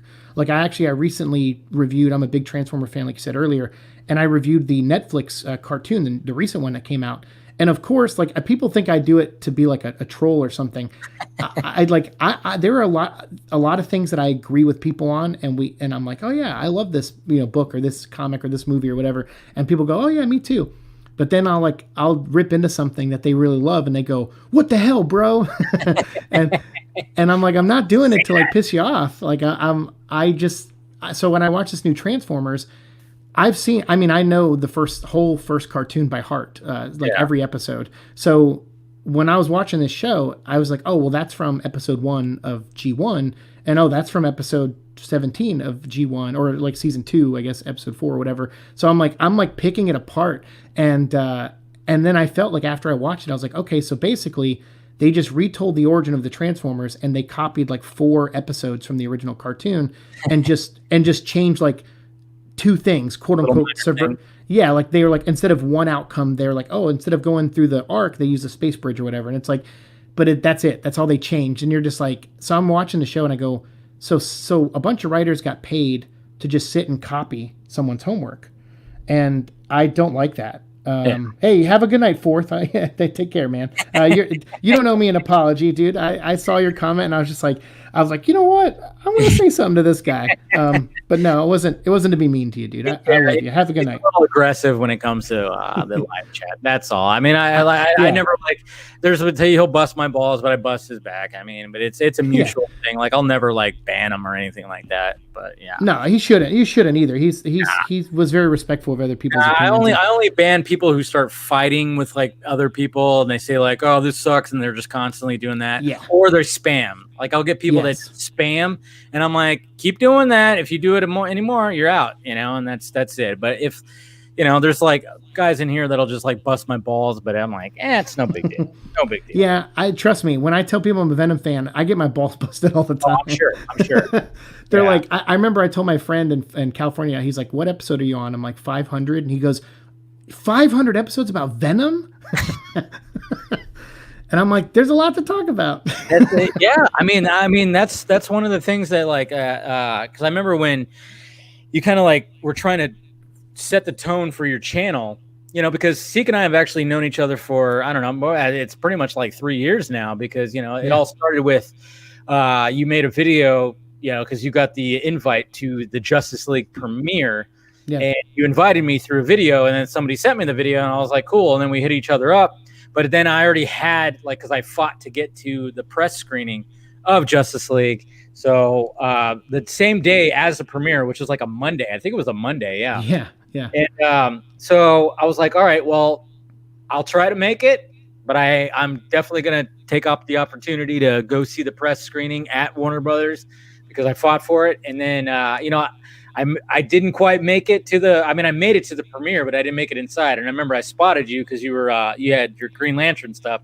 You even had full on lantern and everything. It was awesome. I was dressed as a Green Lantern, not in a costume, but I was wearing like Green Lantern in civilian clothes. Like I have an outfit that I wear where it's like casual Green Lantern. Yeah. Yes. Exactly. Like when he's powered down, I had green khakis and a green jacket on. Yeah. Yeah. There it was. And then it was just like, but it was just kind of funny because, I already saw what was happening, and I'm just like, I was like, man, do people know what they're in store for? Kind of thing. It was like, especially when I saw Cavill, I'm like, dude, your pretty face is not so pretty at the beginning. I remember just thinking that, and then just seeing like, oh, Snyder's not here. Holy crap. It was just crazy how that day was just insane because I was just full of all kinds of emotions and just from seeing it and knowing what happened and then trying to be positive about it with my videos that I posted that day. And but I mean, yeah, that's how we go back to 3 years ago with all of that. And then I love the fact that with your channel you didn't know exactly what you wanted to do. Right. And there was I even got asked when I was on a live stream last weekend, somebody at the Nicotina, he asked me, is there any times where you feel like just quitting? I'm like, yeah, every other week. Every other week, you just kind of just go, I'm burnt out. This seems like it's going nowhere. What am I doing? And I remember you were feeling like that for a bit. And I was just like, just keep going, just finding that niche. And I'm glad you did with the Venom thing, because look at you, like you said, over 500 episodes of just Venom. People hear that and they're like, how is that possible? But the fact of the matter is you go, it's completely possible. Even Tom Hardy and them, they're like, what episode are you on now? It's like, oh, 5, I'll be on 600 soon. They're like, what the fuck? Yeah. It's insane. I mean, like when you're passionate about characters, you're passionate about the storytelling. I mean, it almost like it comes naturally. I mean, I could have totally just taken my channel and just been 100% Snyder Cut, everything Snyder Cut. And a lot of it is, but I was like, I don't want to just like corner myself just that. I mean, I was always about, I just love movies. I want to talk about movies, not just one specific thing. So I could totally understand, like, I could totally just be like, hey, you know what? I'm just going to cover just the Batman right now because, I love Batman and that's what's happening right now. Matt Reeves is making his movie right now. And of course I can cover everything else Batman if I wanted to as well. But I was like, I'm more about the movies and, this is what's current right now. And I mean, things are happening right now. I mean, what were your when it came to the Batman? I mean, going back to it and that trailer, I mean, what really just surprised you about it? Probably the same thing everybody else did. It was like, hey, look at this. It's like 7 with Batman. Yeah, it was a tone. It was definitely a tone thing. Like when that music, like that remix of that Nirvana song, I was like, okay, that's really interesting because that's a unique remix of it, and that's also like the look, like actually the look of it, surprisingly enough, it didn't remind me of a Dave Fincher movie. It reminded me of a Joel Schumacher movie. Really?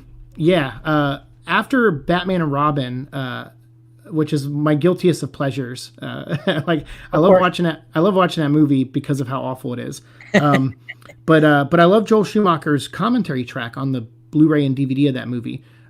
Which I think was originally on the Laserdisc, which is when I first heard it, I think. And he said, I take when you see a movie and it's not good, or when you see a movie and it's great, it's everyone who made its fault. Like it's a group effort. Everybody's worked. Their work came together in the perfect way. It's a puzzle. And he goes, but if you don't like a movie, blame the director. And so that was him taking full responsibility, and which, by the way, still to this day, I've never ever heard a director ever say anything like that. To this day, if a movie gets critically panned, I have not seen a director come out and say, you know what, that's on me, and I should do better. Even like Kevin, what's his name, Paul Feig, when he made Ghostbusters. Yeah. I'm like, the classy thing would be what Schumacher did, come out and say, hey, you know what, if you didn't like it, don't blame the crew, don't blame the cast. It's my fault. I'm the director. It was my vision, and I dropped the ball. That's taking responsibility for dropping the ball on a multi-billion-dollar franchise or multi-million-dollar franchise. So I always loved Joel Schumacher for that. Plus, he's made Falling Down and St. Elmo's Fire and Lost Boys, which is like the best vampire movie ever. But after that, he made a movie called 8mm. Yes, with Nick Cage, yeah, Nick Cage and I think Joaquin Phoenix. Yeah, and that movie is so dark and twisted that I was like, so this guy can make a Batman movie. Oh, yeah. Because that's a detective story that is really intense. And so when I saw this, just some of the shots, I was like, that reminds me of 8mm. And it made me think of Joel Schumacher, who, rest in peace, passed away recently. But I love Joel Schumacher. And I think Matt Reeves is onto something with the Batman take that I wasn't prepared for. Because when I first heard the announcement, I was just kind of like, I'm kind of over Batman. I wanted to see Batman Beyond or Nightwing movie or something else. I've got enough. If Ben Affleck wasn't going to continue, because he was my favorite part of the Snyder stuff was Ben Affleck, and if he wasn't going to continue, then I just didn't want Bruce Wayne. I wanted anyone else because I just didn't want the origin again. So hearing that they're doing Long Halloween and they have this not a completely different take. It's still kind of Nolan-ish in a way where it's like quote unquote realistic, which I hate. I want to see Clayface and Man-Bat in a Batman movie.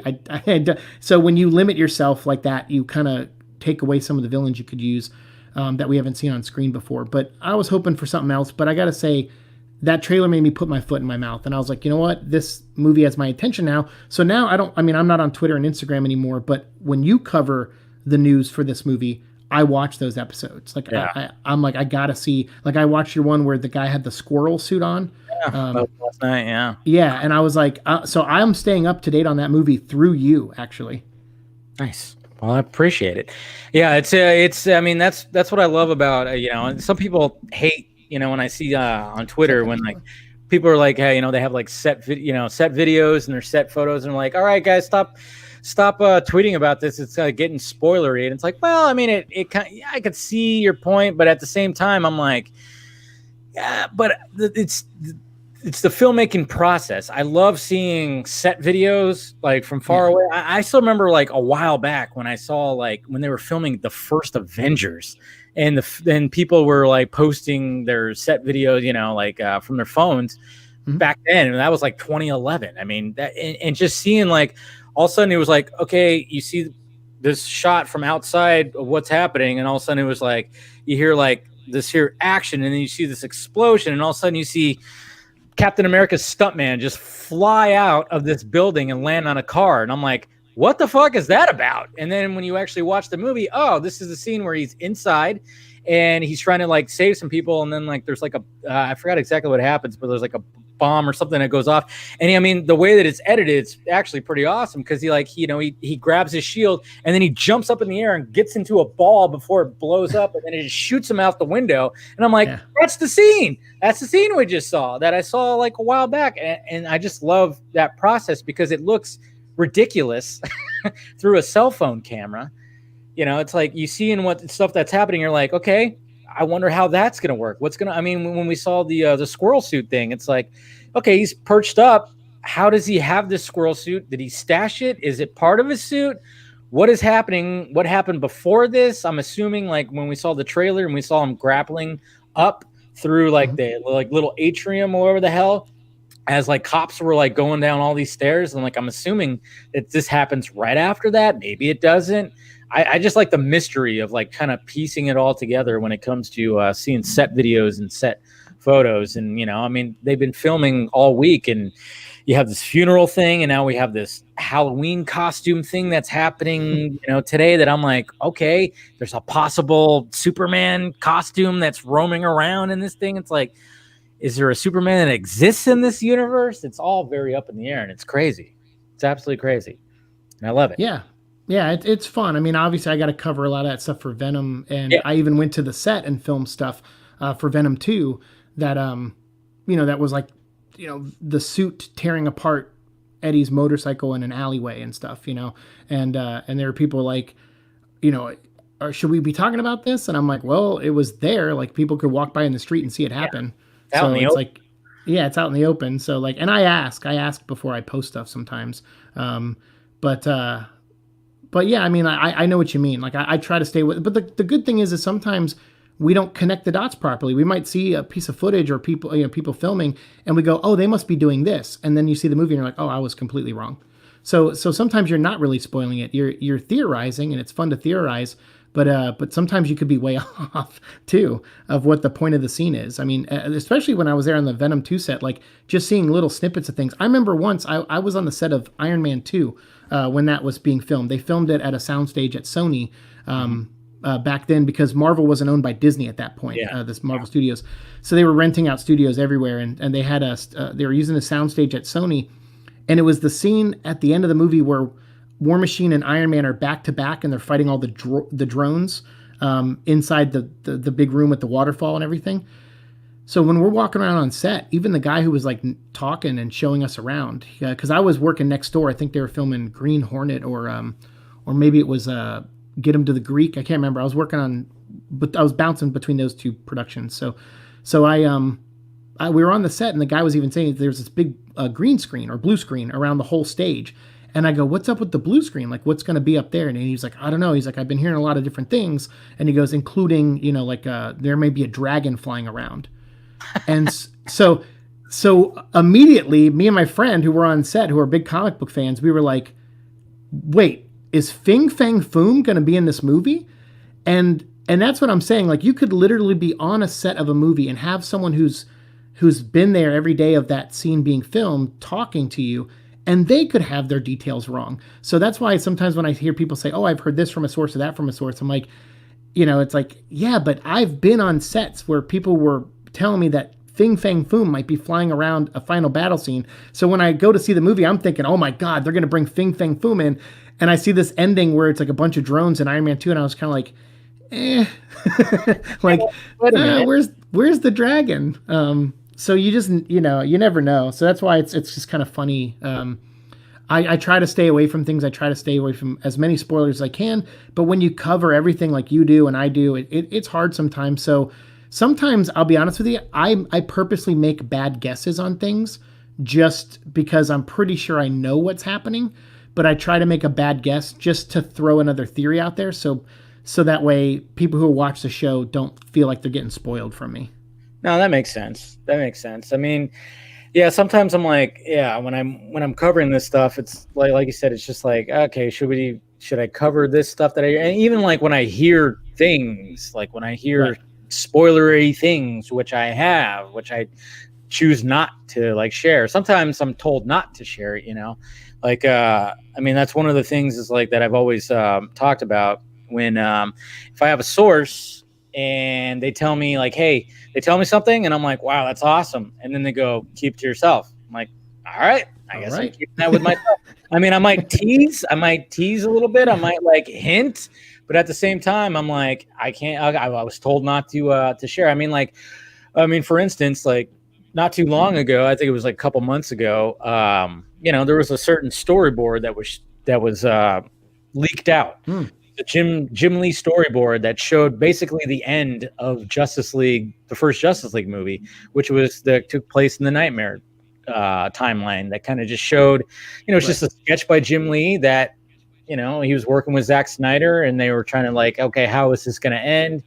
And they had that, and I've seen that storyboard. I saw it a long time ago. I had it in my disposal, and certain things happened where it was shared privately and then screenshot and then got sent over to certain people, and then they put it out there, and it was like, I mean, that day I was like livid about that because I was like, and then of course when certain people were saying like, well, if you had it, what are you saving it for yourself? Are you saving it for, a certain time where you wanted to leak it out and blah, blah, blah. I'm like, no, I was literally told not to do anything with it. And I don't know how you got it, but somehow you got it and it was not supposed to go out, and it was just like one of those things where it's like, yeah, like remember that sometimes this stuff doesn't need, I mean, obviously, when it comes to blogs and scoopers and stuff like that, it's a very gross business. Yeah. It can be. It's like, it could be very sleazy. It could be very, this, that, or this. And it could be very gross, which is why I don't want to ever be a part of it. Yep.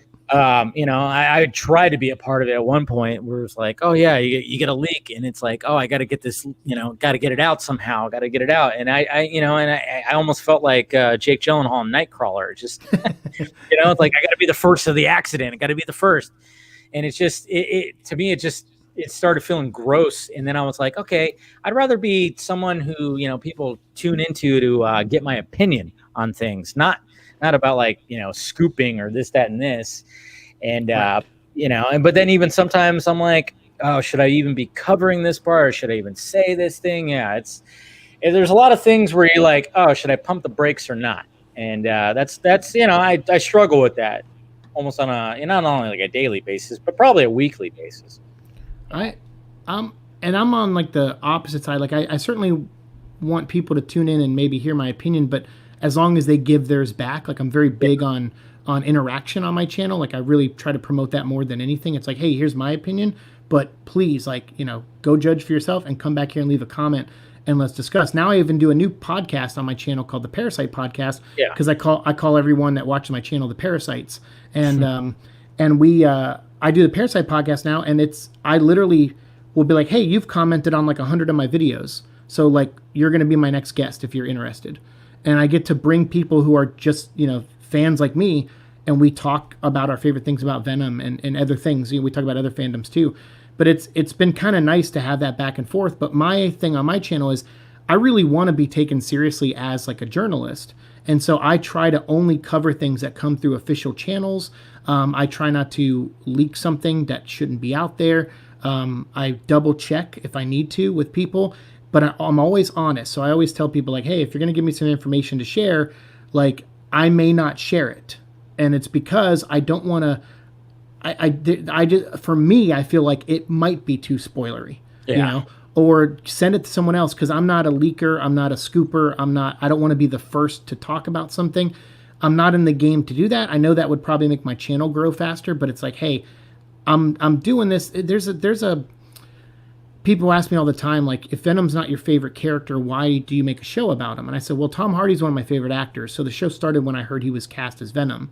But there is a lot about Eddie Brock as we've done the show that I've learned he and I have in common. And that's been the most interesting thing about the show, is that, like, obviously I'm a brain aneurysm survivor, multiple now, but I'm also a suicide survivor. And so when, like, Zack Snyder, when he announced about his daughter, and what the Snyder Cut fandom has done for raising money, it's like, that stuff matters to me. I know what it's like to give up and how much it sucks. And so does Eddie Brock. Eddie Brock has tried to commit suicide twice in the comic books, actually. And I just felt like, oh, wow, there's this person who knows what it feels like to give up. And I relate to that, and there's this person who feels hated, and I relate to that. And so but that was not what I was expecting when I started the show. And so the reason I think we're on, nearing episode 600 isn't just because the movie and the success of it. It's because I now see this relatability to the character. And I've noticed that as I've been doing YouTube, there are other people out there that feel the same way. Oh yeah. And they gravitate to that kind of content. And so that's why ever since I started the Venom vlog, in the description box, there's 4 links to different suicide helplines in every episode. I've never not shared that. I have an Aneurysm Foundation link and those 4 suicide prevention links. And I tell people all the time, if you're going through something tough, find a way to let someone know, and talk about it. And I think that's why I just stay on board on this character, and why I don't want to leave, because I don't want to give up anymore. And I don't want to, and Eddie, coincidentally in the comic books right now, doesn't want to give up. Now he's a father. So he's kind of moving in this new, they kind of Batmaned him and Supermaned him. But I like that. I mean, we talk about all the time how fictional characters are like real people, in the sense that I feel like a lot of times humans, we are on this hamster wheel of mistakes, and we don't know how to get off. We don't know how to, I read a Batman story recently that came out when I was a kid by my favorite comic book writer and editor, Archie Goodwin. He's my biggest inspiration. And it's called Night Cries. If you've never read it out there and you're a Batman fan, read Batman Night Cries. It is one of the most heart-wrenching Batman stories ever. It has none of his villains in it. It's literally Batman versus child abusers. Oh, wow. And I'm a victim of that too as a kid. My dad was a cop, and he hit me and my mom a lot. And this story, even reading it as an adult, made me cry. It's so good and so moving. It's hand-painted, the entire book. It's beautiful and scary and heart-wrenching. And it's a detective story. So for those of you out there who like that kind of stuff, it's right up your alley. But, I can't remember where I was going with this, but I like, I like, because that's what happens sometimes when I ramble. But but pulling back to Eddie and stuff like this, these characters, they mean more to people than Hollywood will ever know. They'll say they understand, but they don't understand. And Hollywood just sees dollar signs of these characters. Sure, and that's fine. That's their job. Their job is to see dollar signs and make more dollar signs. So I don't fault them for that. They're just doing their jobs. And Snyder and Ray Fisher and all these guys, they're just doing their jobs. Everyone wants to just make the best thing possible. No one sets out to do the worst. Bad people do. But for the most part, good people and hardworking people just want to do their best. And when I started noticing that people coming to my channel feel the same way, I was like, well, this is great, because Eddie allows me to talk about normal day stuff. He allows me to talk about depression. He allows me to talk about suicide. He allows me to talk about hatred and revenge and pushing your problems onto other people's. And it's allowed me to self-dissect myself, and it's allowed people who watch my show to self-dissect themselves. And I think that's, the power of these characters in fiction, whether it's if you get it from a comic or a movie. So when people say they love the Snyder stuff and they feel something for these characters, just because I don't doesn't mean I don't understand what they're going through. And it's great that now you have this big audience of all these people who are like in the chat here, who connect to a character in a certain way, or connect to the Snyder version of these characters in a certain way. That's why it's so important that Snyder gets to tell his version. And going back to your earlier question, it's important his vision gets out there, because there are people that need it. I worked at Top Cow when Man of Steel came out, and I remember like I was one of those people online like, this movie sucks, but or I don't like this movie. I was like a little whiny bitch about it. And what put me in my place was that I was working for Top Cow, and me and my boss at Top Cow, Matt Hawkins, we were sitting down talking about what we were going to do with characters like the Darkness and Witchblade, like coming up in the comics, and we were having like a powwow, a creative meeting, and he brought up Man of Steel, and I said, "Yeah, I saw it. It's okay. I didn't hate it. I just didn't like it that much." And he was like, he goes, "Dude, I loved it." And then I was like, "This is the first human I'm talking to, about this, like other than just online stuff." And I'm like, "I'm curious, what'd you like about it?" And he explained to me why he did. And that was the moment where I think I matured, and I said, "This is how Superman stays around for 80 years." Yeah. Is because I had my version growing up. Yep. Now these people get to have their version. And it's important that you guys have your version, because that's just going to keep Superman going for another 80 years. Yeah, I mean, it must be super difficult. I mean, when we heard that, Matt Reeves is going to take on the Batman, I was like, all right, cool. Let's see what Matt Reeves has to do with it. I mean, I loved what he did with the Planet of the Apes franchise. It's like, okay, he's certainly capable of doing something. And then when you saw like little inklings, you saw the camera test, and it was like, okay, all right, that's what Pattinson's kind of looking like. I'm digging that. But then when that trailer came out and it really just grasped the tone and where he was going with it. I mean, one of the biggest things about the trailer that, a couple of things.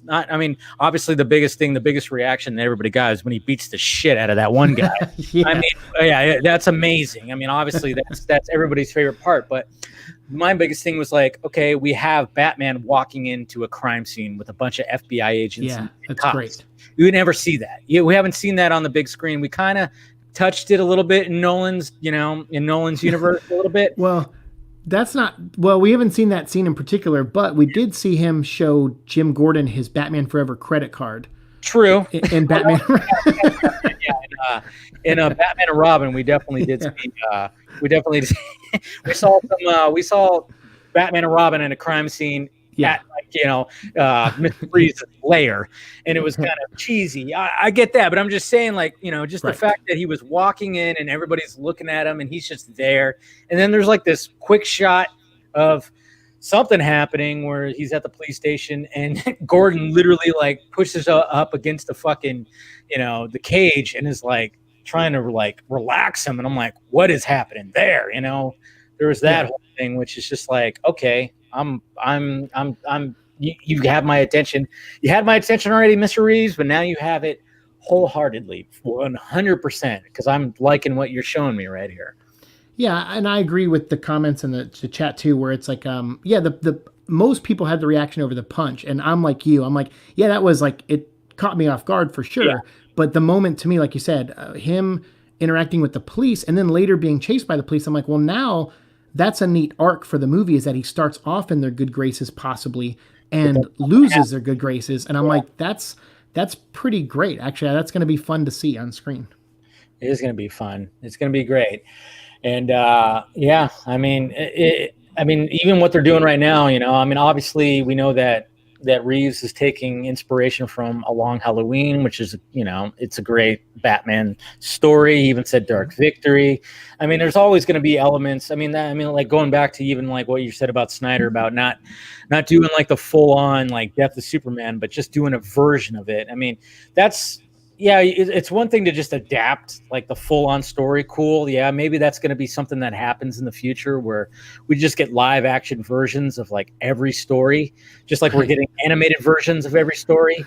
But I like the fact that, like he's pulling they're pulling elements from different sources, like a Batman vs Superman was very much, it was Dark Knight Returns, then he had Death of Superman, he even had some Birthright, Lex Luthor, just pulling in like what works, what can I work with that I have at my disposal. And there's 80 years of story out there. That's what's so great about it too, is like there's 80 years plus of just stories that you could just pull from, and it's like, what, this worked right here. And then maybe, even Nolan kind of pulled it in Dark Knight Rises, like, okay, I'll pull a little bit of Nightfall into it. You know, he's gonna get his back broken by Bane and Yeah. whatever. But you know, and does it always work? No, it doesn't always. It's not always gonna work for everybody. Some people might just like complain about it, like, "Hey, that's not what happened in the story." It's like, well, that's not what it was supposed to be. And I loved like actually Jay Leva said that, I think in Justice Con on his panel, where he said like, you know, when he was adapting certain things for you know, for his animated movies, it was like he didn't want to like he didn't want to like do like a full on thing, you know, like full on adaptation. It's like, you know, you have to make it unique. You have to make it your own a little bit. So, you know, that's what you're getting paid for, is to work. Yes. So like if you're just going to translate, then you're not really working as hard as you're getting paid to work. Yeah. And my thing is always comes down to work ethic. I love people who have it, and I don't like people who don't. Yeah. So when I do see copies, like it's like, oh, you just copied that homework. That's how I phrase it. Yeah. I'm like, you're just copying homework. You're not putting in any effort, and you're not bringing anything really new to it. And then there are times where it's like someone's going to bring something new, and it's terrible. But that's, again, art is an interpretation. Like I may find the Resident Evil movies, for example, terrible, which I do. But someone else might think they're, you know, like amazing to watch. So that's the thing, is though it's about, like, I think we've come to this point, and this will tie into something that might blow your mind a little bit. I don't know. I'm going to get a little political, but it's going to be very brief. I promise. Fine.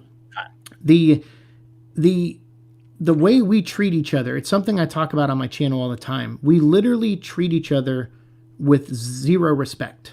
Especially online. Especially online. I mean, yeah, sure, sometimes in person too, but like, you see it every moment online. And it could be anything from who you're voting for to what your favorite Spider-Man is. Yeah. You know, like people will say, like, you know, just the worst things to you because you like Andrew Garfield over Tobey Maguire. Yeah.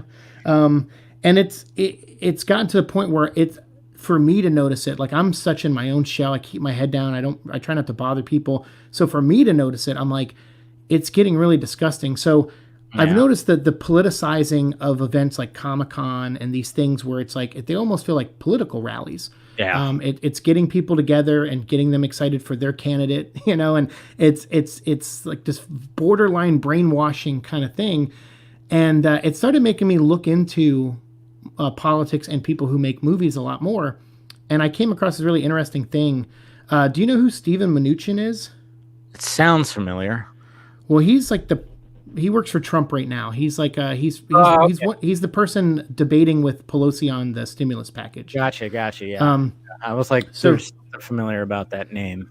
So Steven, well, here's the other reason why you might know him. Steven Mnuchin is the producer of Man of Steel and Batman vs Superman. Oh, that's right. Yes. Okay. Yes. And I think like some fans were using that against Snyder, like, or something like that at one point. I mean, hey, when you're making a movie and you need $300 million, you have to go to people to get it. Exactly. People, like people don't understand that. Like it's like they don't understand how high stress situation making a movie is, because you're not, especially for a director, like you're not there spending your $300 million. Yeah. you're spending other people's money, and they want that money back. Yeah. So anyway, Steven Mnuchin. So yeah, he was apparently going to be incarcerated for a whole bunch of illegal stuff he's been doing over the years. And the person who was convicting him, who decided to pull out at the last second and basically let him go so that he could go and work for Trump and stuff, was Kamala Harris, running for vice president. Yeah.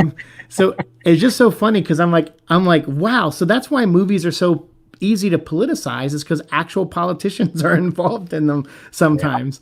And it just shows you how, like, the higher up you go in the money chambers of you know, people who are rich in this country, they have their hands, and it's just amazing. So I don't know, it was connecting these dots. It was just things I never knew, and I was just like, I'm not using that against anybody. Like, you know, whatever their lives are, it's like, to me, I'm just one of those guys. I'm like, I don't care who you are, who you vote for, as long as you don't hurt people and you're not malicious and you're not there to cut people down, but like encourage people who have ideas. to me, that's all I want to do. Like if someone says I have an idea for something, I encourage them. I'm like, do it. If it doesn't hurt anybody, do it. Yeah. Like No. I'm very simple, and so that's why when I see things like the Ray Fisher stuff, like a part of my heart breaks because I don't like I'm definitely one of those people that I need to know more. Yeah. But at the same time, I 100%, I even made a video on this. Of course, I believe that guy had a hard time making that movie on the reshoots. Of course, I believe that because he was friends with Snyder. Snyder was the guy who gave him a big break in starring in this big action movie. Not only that, but like Snyder sounded like a guy who listened to Ray's ideas, and they sound like they had a good rapport on set. So I imagine going from that work environment to one where Joss Whedon, like I know a lot of people don't like Joss Whedon, but just for a second, let's pretend he's an actual human being, Yeah. and let's just know that he is a fan of these characters. And so it was probably on some level a dream of his to also make a Justice League movie. Oh, I'm sure. Man. And then he comes in, he's like, okay, so I don't get to make my movie. I got to finish someone else's movie, and I'm only allowed to change this much. And I got 3 weeks to film it or whatever the reshoots were, like a very short amount of time. So I have no doubt in my mind that everybody, especially Ray Fisher, probably had a terrible time on that movie set. Because imagine, like I said, going from someone who listened to your ideas and you were a focal point of his story and the heart of his version of the movie, and then you go to someone like Joss Whedon, who's like an old school comic fan, who's like, yeah, why is Cyborg on the Justice League? He probably doesn't know. He hasn't read New 52, so he's probably like, I don't know what this is. Yeah, so no, you're not the heart of my story. Like we got to water this down and get this movie out there, and we got 3 weeks to do it. So I'm not trying to defend anybody. I'm just saying, like, I believe Ray when he said he had a terrible time on that set, and I believe when he says he worked with people who treated him like crap, because like I said, I too have experienced that, and I'm not even in Ray Fisher's shoes. So I believe it. I am one of those people that I do need to hear more. But that's happening on every movie set. That happens in regular businesses. Like right now, yes. I got injured on the job recently, and they told me they weren't going to pay for the bill. Really? Yeah, like they straight up, and I'm like, so trust me, people get screwed over in every way of life. It's a common thing. I mean, and yeah, movie sets aren't. I mean, God knows how much we don't hear about the movies. What happens on movie sets. I mean, now it seems like now we're all so connected, and we are all social media and everything. It's like now we just hear about every little thing, and it's good that what I like is like Ray Fisher is trying to like, hey, let's. There's got to be some change that happens with like, some of the shit that I saw. And yeah, it's like, I want to know more. I want to know, because I've heard things from my sources. Now I want to hear what Ray went through. What did Gal go through? What did Ben go through? I mean, right. Obviously it was something grueling. And I mean, I know that from what I was told, it was like, Ben wanted to just walk off the whole thing. He was like, it wasn't about it because it went from like this cool set with Zack Snyder, who's just totally like the people's person, listens to ideas, everything's like energetic and everything's just fun and we've seen the behind the scenes videos, to just like these reshoots that sound ridiculous, and it's a totally different director who hasn't dealt with this too, and maybe has a little bit of a dark past, with other actors as well.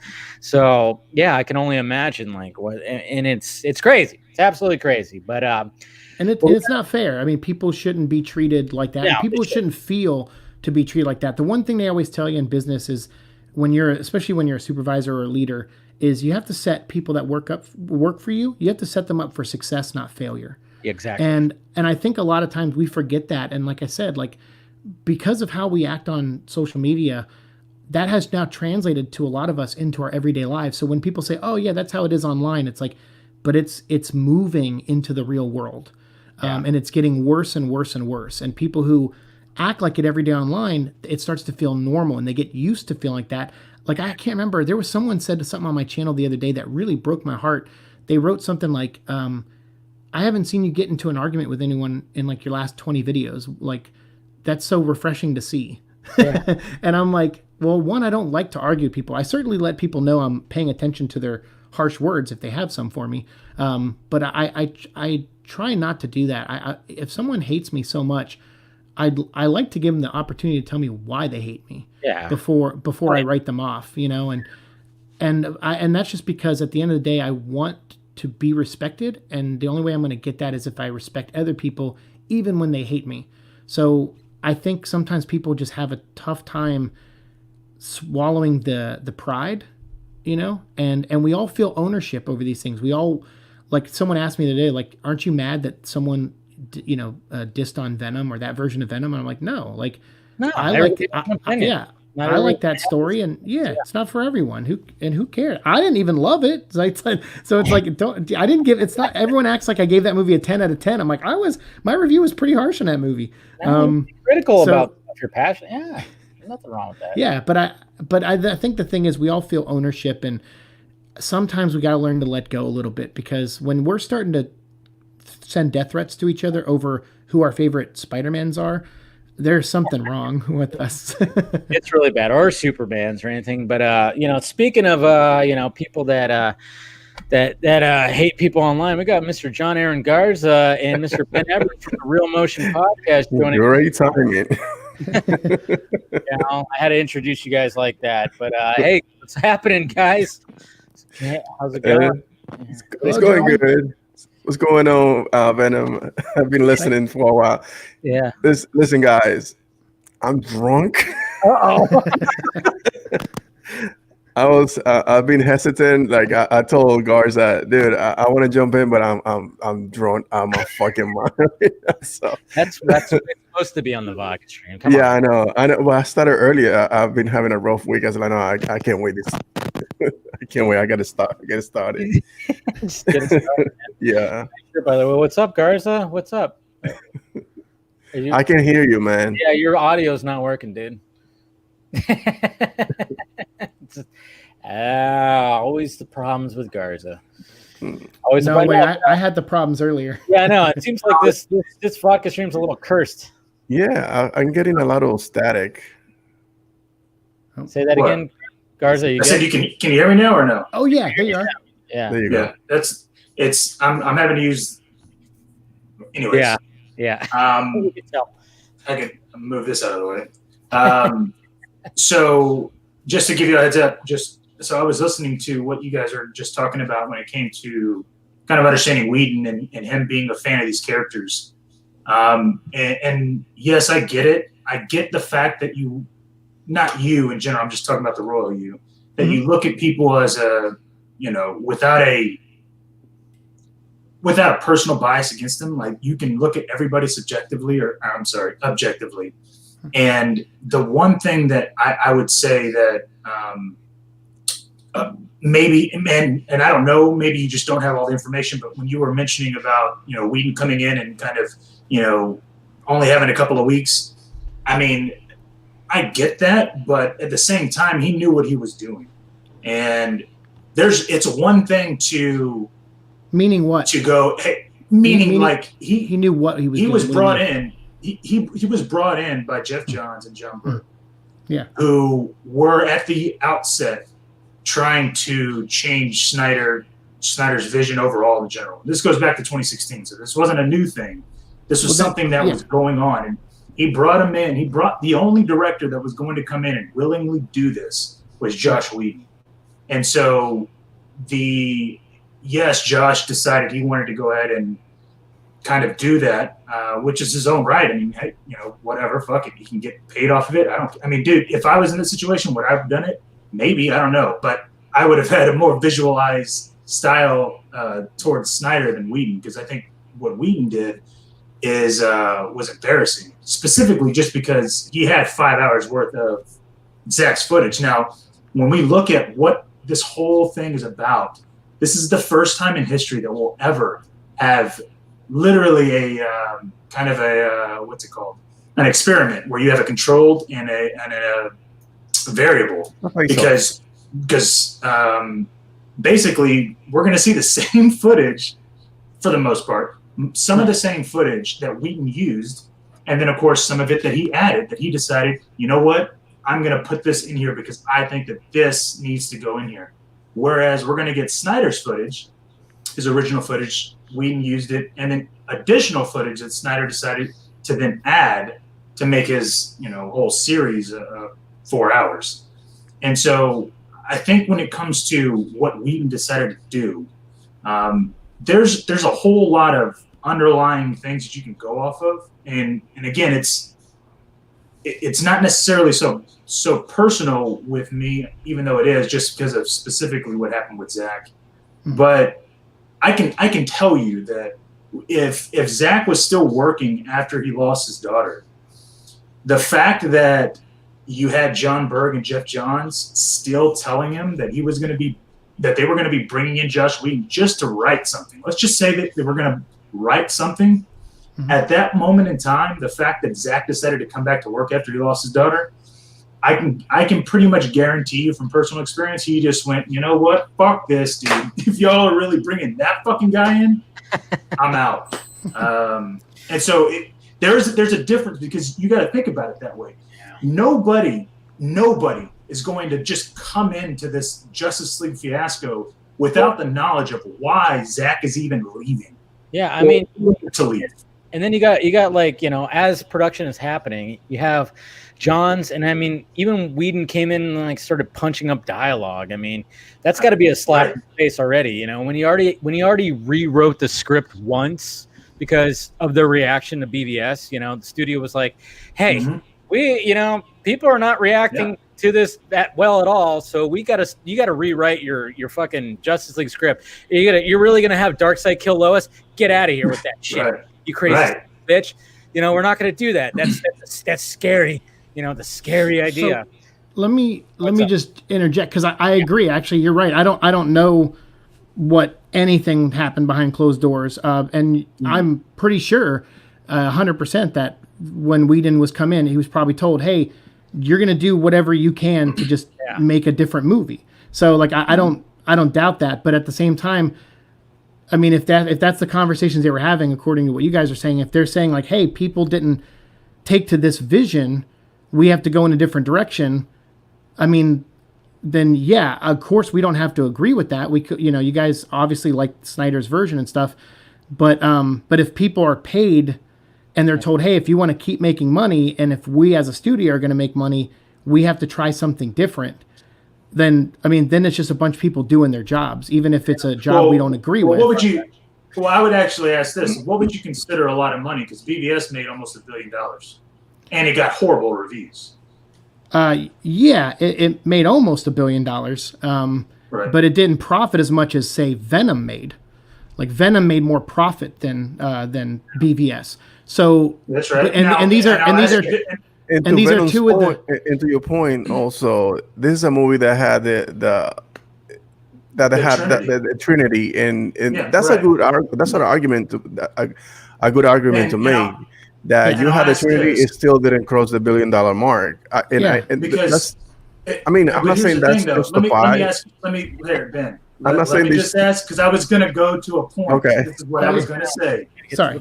Sorry. No, not for you, Venom. Me and Ben just doesn't know how to not we, just let me talk do this. I love you, Ben. No, we do this all the time. Don't worry about it. Anyways, so Team Everett hashtag. No. But so what I was going to ask is okay. So let's assume yes, you're right, because Venom made $1 billion, right? It didn't, but what I'm saying is it profited more. Yeah. It profited. Oh, okay. Well, budget, right? It was lesser. There was a lesser investment. Less of a budget. Yeah. Okay. Sure. Which is okay. Cool. I mean, hell, Shazam profited more than Man of Steel. Probably. Yes. I don't know. Shazam was it. But at the end of the day, Shazam was a shit fucking movie compared to Man of Steel. It's true, but Hollywood doesn't care if it's a shit movie. Right. You're absolutely right. They don't care. And here's the beautiful thing about that is that this right here, this whole entire situation showed Hollywood, showed AT&T, and showed everybody else in the world that guess what? They can't fucking just make money and that's going to be it. Because, I mean, dude, you know what? They decided to fuck everything up. And with Justice League, and guess what? Justice League was the worst fucking film of the DC slate that made money. They did not make money, period. And guess what? They decided, you know what? Catwoman. Guess what? We already spent $300 million on that shit fucking film. We're gonna give Zach $70 fucking million to make 26 minutes for another 4 hours of his series that we're gonna release. Like, dude, That's my point, right? And that's the beautiful thing about it is you're right. BVS didn't make as much profit as Venom did. But guess what? If they would have just fucking stuck with Zach, guess where they'd be at? I don't know. They'd probably be making more money than they were now. Yeah, I wish we lived in that world where his movie did come out, because you're right. I mean, having someone, it's the same thing with Solo. Like they had two directors who had a vision. It wasn't what the studio wanted, and they brought in Ron Howard to redo it. And that movie also didn't make a ton of money. So what did you think of that movie, by the way? It was all right, but I guess I don't really care about Han Solo as a character. So. Yeah, I know, me neither. That movie made me realize I don't really give a shit about it. Yeah, I was like, I don't give a shit. I mean, when they announced it, I didn't give a Han shit. Solo is like good for like being a side character. He's like that fucking Porky. He's gonna spit out the lines, the funny shit, and he's gonna flirt with any lady that's anything that has a couple of boobies on them. That's what he's there to do. Having him as a centralized character, it's like, but at the same time, like it needed to be a Lando and Solo buddy cop kind of movie. They needed to to me, I think it would have worked better if it was like them two 100%, not just like Lando, like, oh yeah, here's Lando. He's like, halfway into the movie. I think it would have worked better if it was like that, Lethal Weapon buddy cop kind of shit more than just like centralized on him. That's just me. Yeah. I know I agree with, and going back to what Garza and Ben was saying too, like especially Garza, like I agree. I'm more of a art over kind of profit, but I'm also not an executive where my job is to care about the money more than the creativity. Right. And so that's what I think just gets lost sometimes in these debates or conversations is that there are people that just work at Warner Brothers who don't have a creative bone in their body, and they're like, hey, you got to make a decision that affects a $300 million movie. And they just go, oh, fuck. They're like, they're like, oh, shit. People's money on the line. They know it's not theirs, and their job's on the line. Yeah. And Man of Steel had I think Sears, or I think it was Sears or someone. They had donated something to the movie, and I think they didn't get their money back fully, and obviously Sears is now like out of business and stuff. So it's like there are consequences. Well, yeah, no, that's not the reason. Obviously, COVID. I think COVID's the reason. COVID's the reason. But still, it's like, but there are real ramifications to these people who donate money and don't get it back. And so that's why I don't blame people for panicking and going, okay, this movie didn't do well. We got to change directions. But I agree with you. The way they did it and the final product is definitely not the way to go about it. Well, I mean, when you look at that opening scene, it's like somebody approved that. Somebody approved. Yeah. Cavill's face. That's where I just go like, what the fuck were you thinking with that? Seriously, like, that's the first thing you see. You have like, arguably, probably your, that's the word, like, dude. There's a reason why some women are sitting in the seats. They want to see Cavill as Superman. They think he's dreamy, and you literally fucked his face. I was in the theater with him watching it. Yes, it was so heartbreaking. There at the premiere, like I remember being outside of the fucking red ropes and seeing everybody walk in and seeing Cavill, and I'm going, does this guy realize his face is fucked up? I mean, did he see any of that? Did he? And I don't know if he did. And I'm like, I kind of wonder, like, what was Cavill feeling in that theater? It wasn't it was the Chinese theater, right? Yeah. Yes. Well, it was the theater. It was the Kodak right next to it. Kodak. Sorry. Well, there weren't any artistic concerns when that movie came out. It was good. They could have easily said, "Listen, let's push it back a year." Yeah. And if they would have, the movie probably would have been semi decent, and then at the same time we wouldn't be getting what we're getting now. Yeah. Well, and that's not even that. It goes back to the executives. I mean, fucking Sujihara and Emmerich knew that they had a bonus they needed to hit. That's the whole reason why they released it on schedule. So again, that's the two ways of execs thinking of it that way, right? So you have people that are like top charge going, I don't give a shit about this movie enough to care about if it's going to make money. I just need to be able to make a bonus because AT&T is about to buy us out. Right. So Scumbags. Maybe the execs that were lower level than them might not have made those kind of decisions, but it was Sujihara and Emmerich, both at the top, that were like, no, we're releasing it on this day. We don't give a shit. Like Eisenberg and Venom. I know you said they took 3 weeks to film, but no, dude, the reshoots literally started in May, like May, June, or when they started like getting everything going. They started in July, didn't end until fucking October. Yeah. Because Eisenberg was still, he said that he had showed up and he had to do some reshoots like 2 weeks before the release of the movie. They released the movie November 17th. Just him, or everybody had to? No, I think it was. Well, no, I mean, yeah, just him. But I mean, still though, it's still they were still doing things literally at the end of October. The movie was going to be released November 17th. So the fact But that's what I'm saying. But it's May the same year, and then just 4 months later or 5 months later is in the theaters, right? Yeah. So like, I mean, I'm exaggerating when I say 3 weeks, but I mean that's what it feels like. That's what it feels like when you have to make a movie and turn it around that quickly. It is. That's not. I mean, like I said, I've worked on movie sets where you've had a whole year, and you're like, all right, the release date's not till next year, and it still is stressful every single day. I bet. So that's all I'm saying. So like, but that's not to take anything away from Ray Fisher. Like when I heard what he said, or I mean, again, I still have to hear a little bit more regarding some things, but I do believe him 100% that he had a bad time on that set. And clearly, because like you said, guys said, look what happened to Ben. Look what Gal's reaction to it is. Even Momoa came out recently to back, Fisher, along with a couple of the other actors and actresses in the movie. So to me, it's like, it's clear that was a shit show, and it should have never happened. I remember when Bryan Singer made Superman Returns for Warner Brothers, he was on the set and he had this binder, and anytime someone came up and challenged him on one of his ideas, like, oh, I want to shoot this way or that way, they'd come up and challenge him, and he would open this binder, and there was a picture of Nicolas Cage in the Superman costume. You told me. Wow. Yeah, and he'd be like, wow.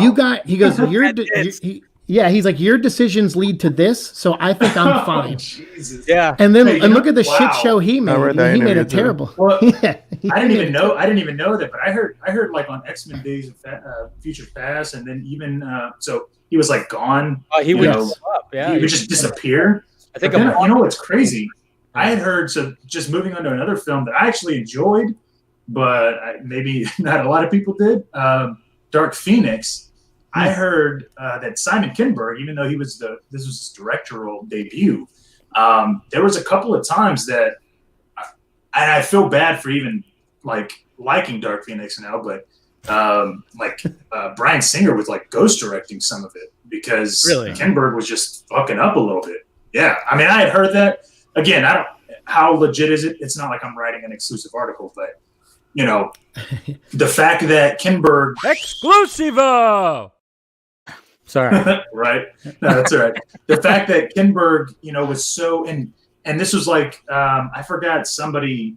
I think it was Josh Trank that had like tweeted out something was like, yeah, whenever a producer decides to like be a director and they tweeted out something snarky, and I was like, Trank is going after Kinberg, huh? Well, I'll tell you right now, Kinberg sucks. Yeah, he does. he sucks at his job as a producer. Personally. Yeah, he's a terrible writer. He's a terrible producer, and he's even a worse director. I can only. Well, that's what I'm saying. I heard Bryan Singer was ghost directing some of Dark Phoenix. Would you happen to like? Would you believe that if I told you? Because I just told you. But. I guess I would believe that he had help for sure. I don't know if it came from Singer or not, but I would totally believe that because I've seen 2 versions of Dark Phoenix. Yeah. Okay. Right. Really? Yeah. You saw a very early version, which he. I saw the very early version of it. Man, I wish I would. Yeah. And how was that one like compared to? It's worse than the theatrical one, that's for sure. Oh, really? I enjoyed the theatrical. They didn't have the train sequence, right? The ending. That train sequence was awesome in the new one. Yeah, I thought that was cool. The original ending was terrible. It was like a big fight in front of the UN or something. It was terrible. Oh, really? Mr. Everett, you got to jump off. You're done, huh? Already? Hey. Oh, he's too drunk. That's why. Oh, dude. Have a good night, sir. Oh, you can't hear your audio. His mic's gone. Your mic's gone, dude. He's drunk. No, it's a combination of me being drunk, the baby woke up, and my wife is giving me a cockeye. So Okay. All right. Well, thanks for joining for a little bit, dude. all right, take it easy, guys. Good night, sir. No, but that's funny though that you would say that Kinberg is a shitty director, and I don't know about I don't know about Trank because Trank, for whatever happened on Fantastic Four, I never saw the movie, so I can't comment on that. Yeah. But Trank came out, and you can kind of see the difference between him and Snyder, what they did. I mean, Trank, he came out and he deliberately made it like his personal expose that, hey, look, they fucked with my movie, I didn't get to do it. Whereas Snyder just stayed away from that entirely, never said a bad thing, never said a single thing. Yeah. And he's a classy. He's look what happened. Class, that's why. Yeah. Well, right. And he's a little older than Trank, because I think Trank's like a couple years younger than I am. So yeah, 30s, right? Yeah. I'm 33, so I don't know. I think Trank's like 31 or 32.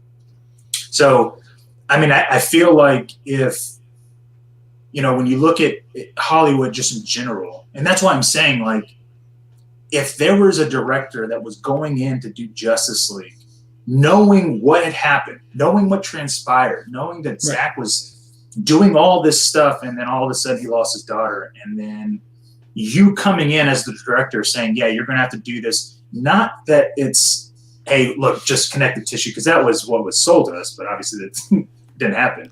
Sure. But then to say, hey, look, we're just going to need you to like rip out all this stuff and put in wherever you can.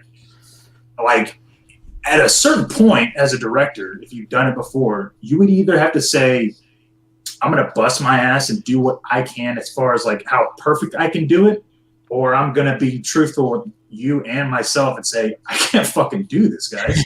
Because, what were you going to say, Venom? Well, I was just saying, like, I thought I heard, like, when it came to Trank, I mean, they didn't even have. I think we've talked about it before on the stream. I think Steven actually mentioned it. It's like they didn't really.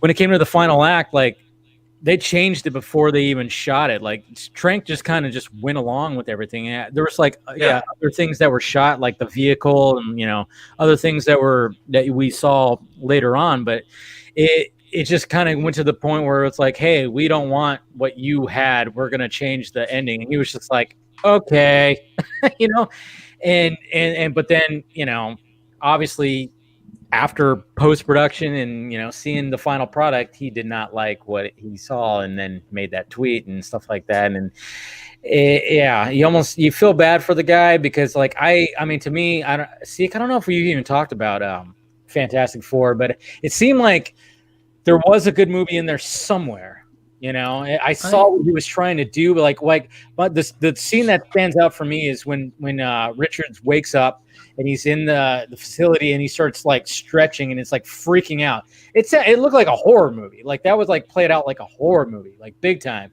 And I'm like, okay, I think he was trying to go for that tone. And then when he goes up into the vent and he visits the thing, what's his name? Ben Grimm. Ben Grimm, there we go. And like, he's like literally just like a pile of rocks. Like he's not fully formed yet. And he's just like talking to him. And I'm like, that was a good scene too. There were some good scenes in there that I'm like, maybe that's what Trank was trying to do. But at the same time, when I started hearing about like how he just was like, okay, you're going to rewrite that. All right, cool. Let's do that. But I don't know what exactly you've heard when it comes to that shoot. Well, so I mean, I always am careful what I say about Fox stuff because for years I was privy to a lot of Fox stuff. I'm a huge X-Men fan, and the reason why I didn't start an X-Men YouTube show was because I had signed a bunch of NDAs because I had seen every X-Men movie early since X-Men Days of Future Past. And I had made some ideas. I passed some ideas on to people that ended up in some of the movies. So I wasn't allowed to talk about a lot of that stuff. But I'll be honest with you, I'm a huge X-Men fan, but my second favorite comic book at Marvel is Fantastic Four. And I actually own issues 1 through 104, which is the entire Stan Lee, Jack Kirby run. And Doctor Doom is the greatest villain of all time, in my opinion. So having said all that, I haven't seen the movie. I haven't seen it either. I refuse to watch it. I refuse to watch it. I saw the trailer and I was like, I'm not watching that. From what I mean, it's hard because like here's the thing, the news that came out when he was making that movie was like oh we gave him a house in New Orleans and he trashed it and he kicked holes in it and all this, but it's like but you guys know what Warner Brothers is willing to do to like shut Ray Fisher up. So studios will get out in front of the people they can't control and blast them. So we can't even take any of that as gospel. For all we know, Trank didn't do any of that. He just showed up, had a vision for a movie as they were filming it. Maybe they were like watching dailies. They're like, we can't. We don't like this. We don't like this. We can't do this. This isn't going to make us money. Like, and then they fire him and trash him in the news. And that could be the thing that leads him to drinking and lashing out, is because he thinks his life is ruined. So he could have his dark side and the aftermath stuff could be from frustration of being treated that way. I always tell people, if you've never seen the show Entourage, I love that show. I've watched it so many times. It's amazing. That's exactly what Hollywood is. That's exactly it. It's every episode is a real story from Mark Wahlberg's life.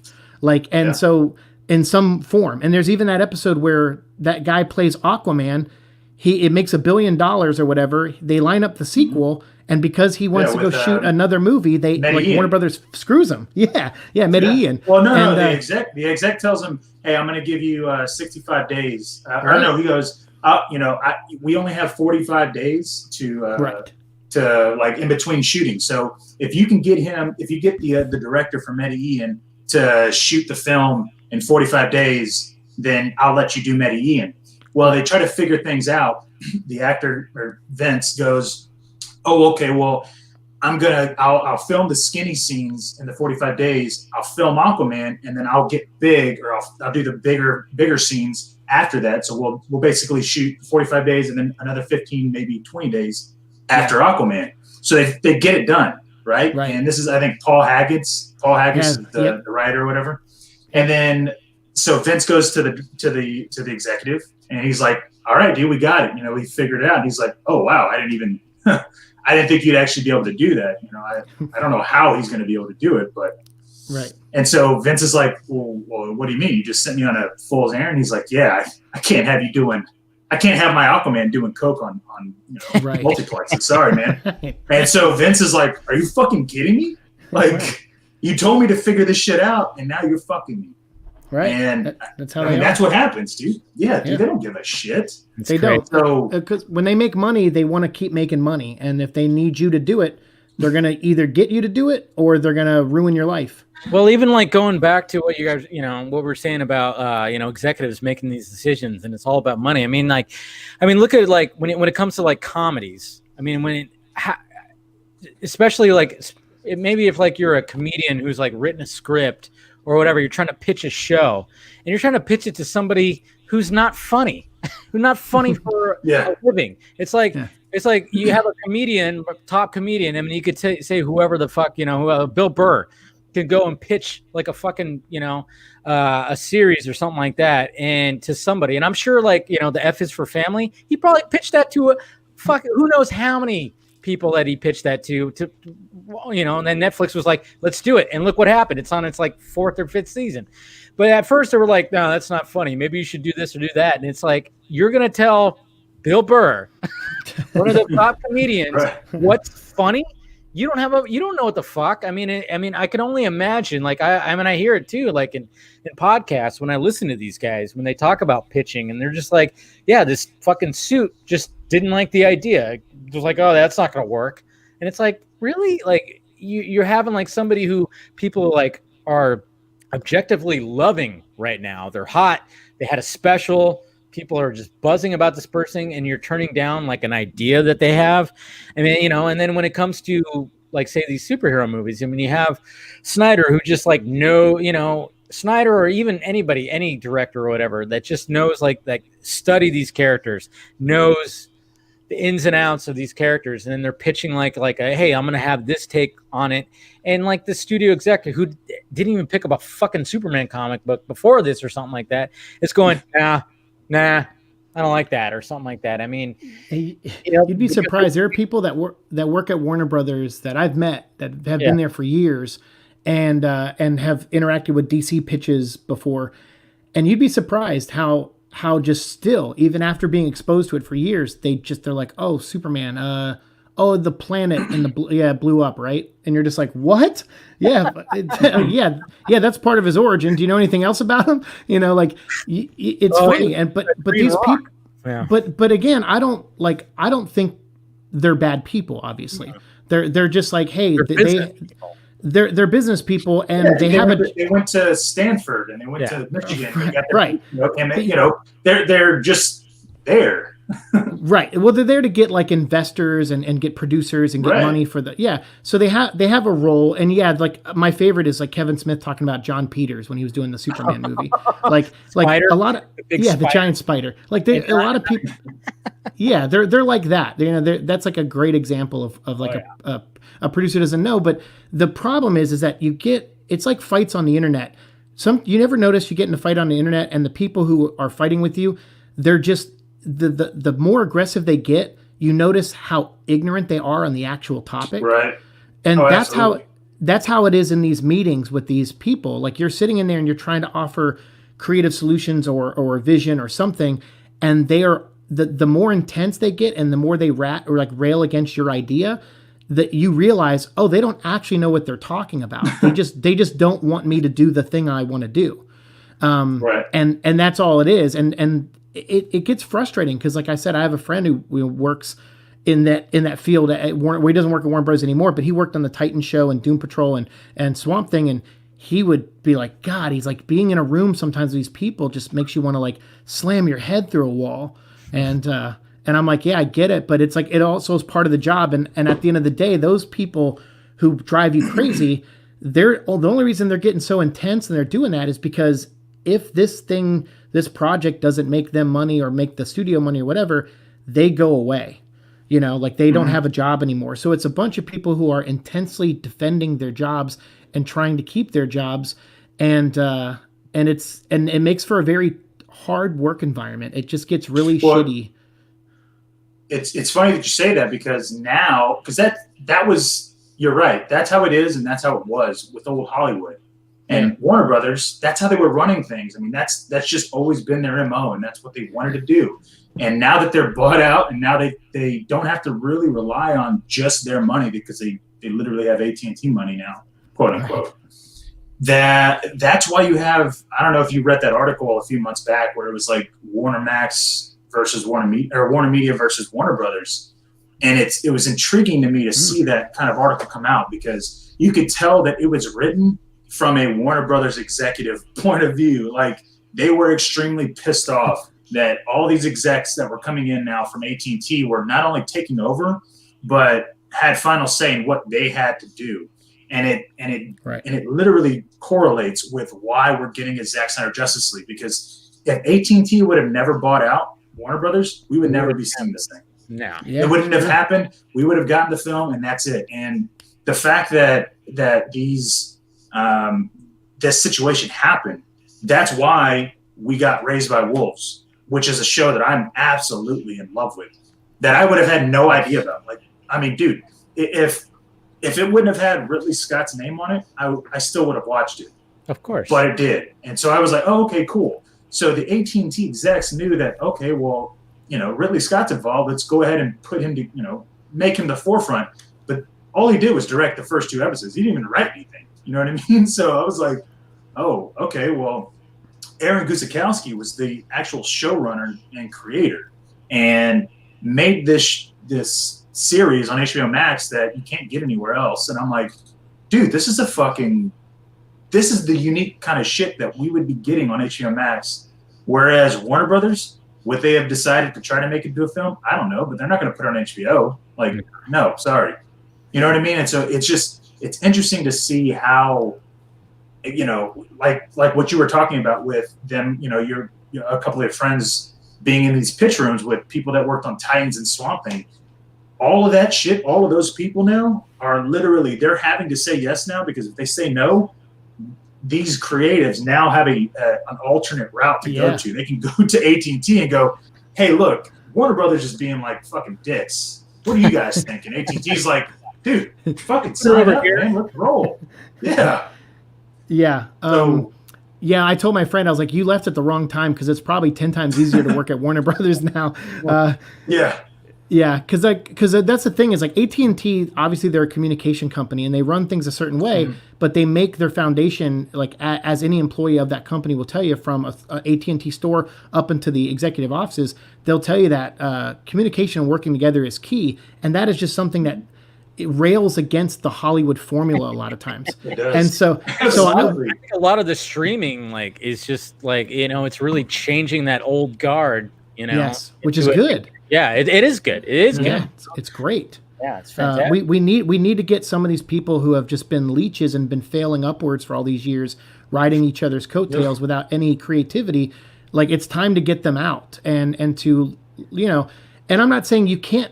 That's what I hate so much, is that you can make creative decisions that are financially viable. A lot of time, there's you can balance those two things. But when I've been in everywhere, any studio I've ever worked for in Hollywood, it's always been, here's the creative side, and then the floor above us is the business side.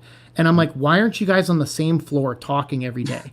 And AT&T is the kind of people that would make that happen, I feel. And I think that's good. And we saw recently, like, people ahead of AT&T, they've been getting all these complaints about the work environment, things again, like that are not good. And AT&T's like, well, we don't, we'll stomp our foot, we'll get people out who do that at our company. But Hollywood, they don't always. Like, look how long it took them to get Eddie Berganza out of DC. And he worked for Jeff Johns. He was Jeff Johns' editor. And turns out he was like some really creepy dude. And it took them like 5 years to fire him before, like, when the news came out. And it's just like, you can't keep protecting. If people do real evil, you can't protect them. I don't care what they provide for your company. You got to get them out. And I think AT&T will do that because they have no allegiance to anyone that works at Warner Brothers. So if they come in, they're going to be like, hey, you have these 20 complaints. Here's your severance package. Peace out, homie. Yeah. And they have the money to do it. Like, literally, they're like, if you're like, we bought you guys out. There's a reason why we bought you out. You know what I mean? Like, there was no, we needed the money, so that's why we bought you. Like, no, dude, Warner Brothers needed the money. That's why they got bought out. That's why they were on sale. That's how businesses, and we need money. We need to fight. We need to be like opposing to Disney. So if you guys don't get your shit together and start, like, because that's what I keep thinking about the comic book division, both Marvel and DC, the comic books. I'm like especially during COVID, like, comic books are already suffering enough as it is, but they're pumping out just like garbage stories left and right. And I'm just like, you guys don't understand. You are now owned by two companies that every fiscal year they look at the 5 or 6 companies at the bottom of the line that made the least amount of money for them, and they go, restructure them or get rid of them. And eventually Marvel Comics and DC Comics are going to be at the bottom 6. And they need to start thinking of something. They need to start changing how they do business. And that's why I love that these companies are being bought, because it's like, especially AT&T on Warner Brothers, I'm like, finally, they will trust people. Someone comes in, they go, I have an idea for Superman. They're going to go, do it, man. Call Henry Cavill and make it happen. Yeah, let's make money. Look at what they. Well, it's funny that you say that. Yeah, because I like. And the future, your state or future. Yeah, future state. State, which is basically them buying. Hey, there's Steven.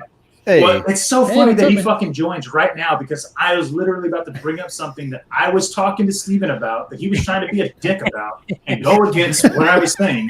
That's why I thought that. Perfect. I know, and so this is a perfect fucking time for me to pitch my idea, because I'm going to write an article about it. So I'll get into the nitty gritty. But when it comes to Disney and kind of HBO Max, right? Yeah. And Steven, he was playing devil's advocate or just being an asshole. I don't know which one, call it whatever you want. But I was looking at the future of what HBO Max was going to have in the next, 2 to 3 years, right? 2022, 2023. And I was looking at it like HBO Max, they've already greenlit, and they're going to be working on a Justice League Dark, Green Lantern, Zack Snyder's Justice League, of course, Raised by Wolves 2nd season, Game of Thrones, House of Dragons, Westworld. Then you have not Titans, but Doom Patrol, Harley Quinn. Also. If you're going to go animated, right? Yeah. And that's like they're not like almost all of that's DC, right? DC centric. Yeah. And what's his name? Suicide Squad. James Gunn, Suicide Squad, Peacemaker. Young Justice. Peacemaker, there you go. Oh, Young Justice animated too. Yeah, I love that. And so I was trying to tell Steven, and he just wasn't hearing it, that those things, those upcoming, like, and the only reason why he was being devil's advocate is because technically we don't know what Disney's going to do. We know that they have a Miss Marvel show, they have a Moon Knight show, they have, all these bullshit kind of characters that are in development, but we don't know if they, like I was telling him that if Disney Plus had already, if they were committed to this streaming like they said they were, they would have had an X-Men live action series already greenlit and already worked on. Yeah, they would have done that already. They would have had a Captain America, they would have had an Iron Man, they would have a Thor series already planned, or at least cast or in the works, because that's what you need to compete in the streaming. It seems like they only had Mandalorian like ready to go. Right. And so you look at what they were planning on.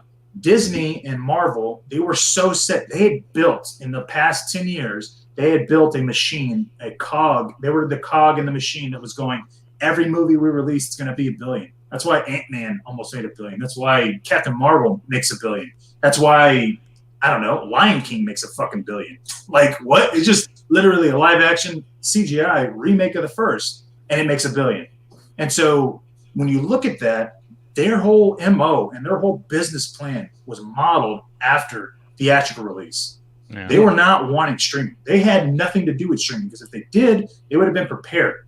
HBO Max, the only reason why they're so prepared is because AT&T was like, dude, we're only focused on streaming. I know we bought Warner Brothers so that we could stream shit that you guys didn't even want to put on HBO. So in the process, in the past couple of years, since AT&T bought them out, they've been slowly building their arsenal of these big IPs that are going to dominate streaming, whereas Disney, all they could do, maybe they bring out a Vader series, maybe they bring out an X-Men live series, or even a Fantastic Four series.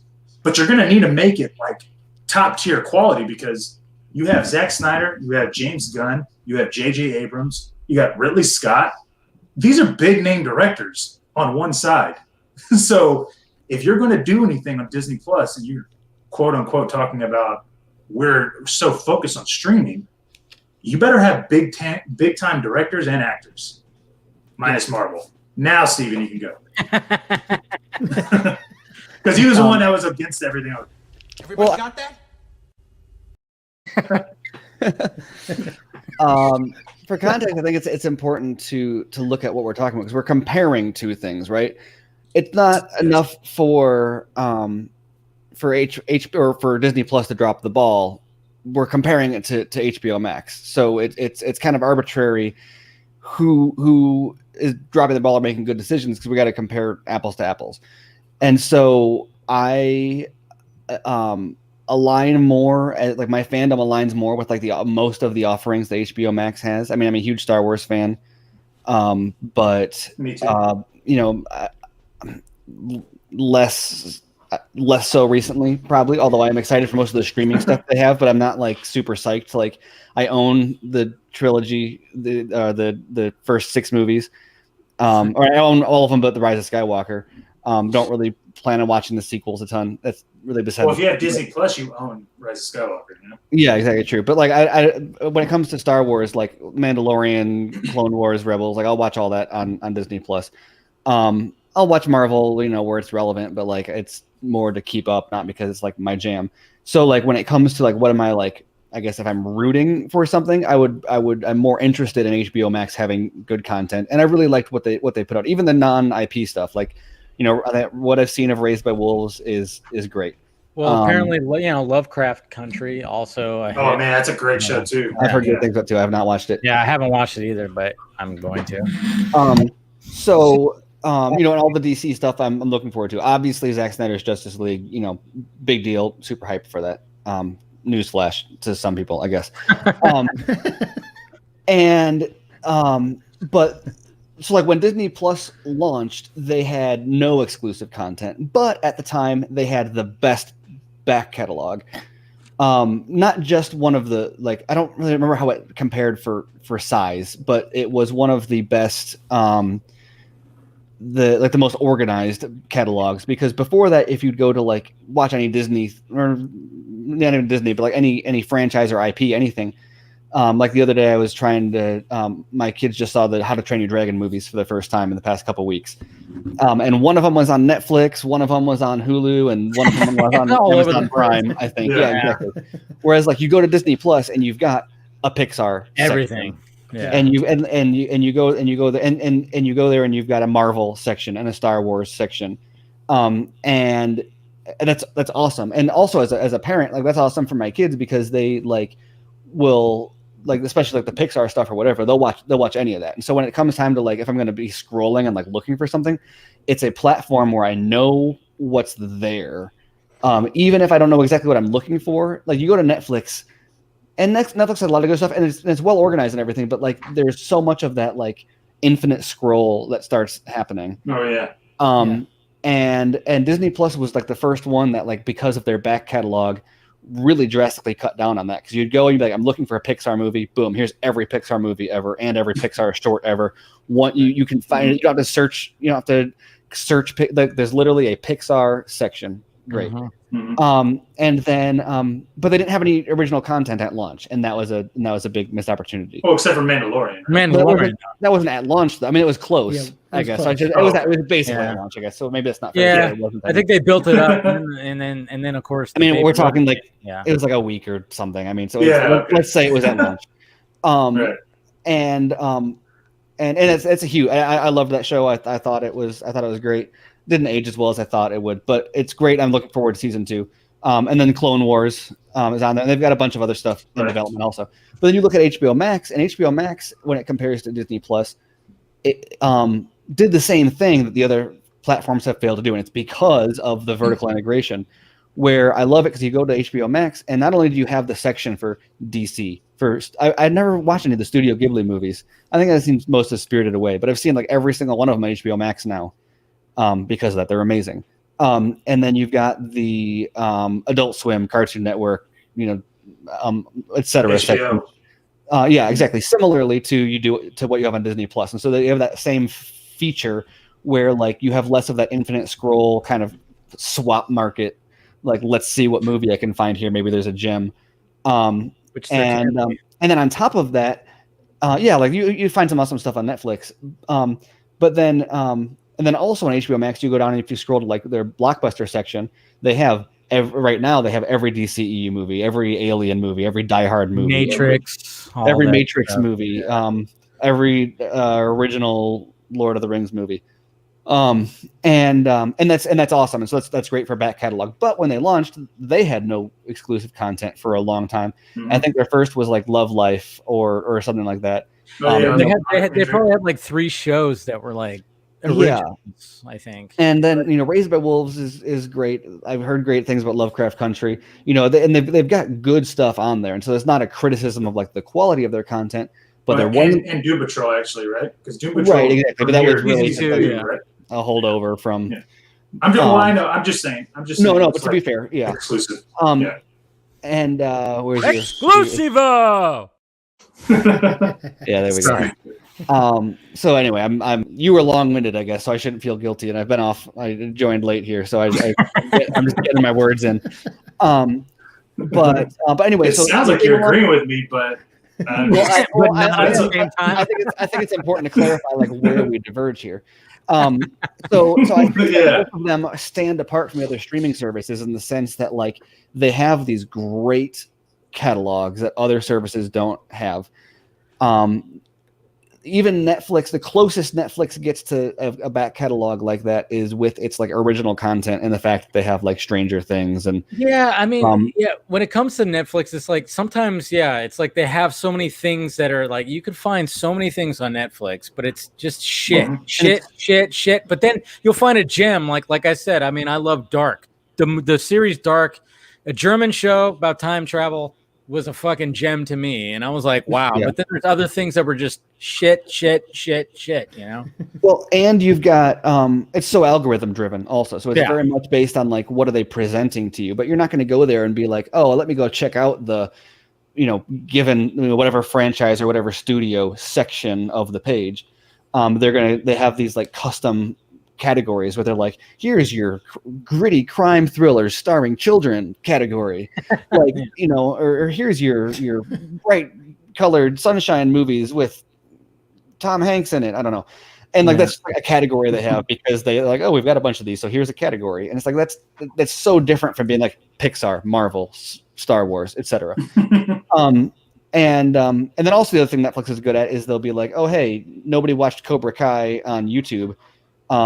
Not nobody, but very few people. And then it comes to Netflix and it like blows up and it's this huge show all of a sudden. Crazy. So like they're really great at that. But once again, we're not talking about like you almost like if you don't know what you want to watch, you go to Netflix and just like start scrolling and you'll find something versus like the back catalog of Disney Plus and HBO Max. Now the I think where Garza and I start to diverge here is the fact that so Disney has of the IPs that they own, a ton of stuff that is in development utilizing those IPs.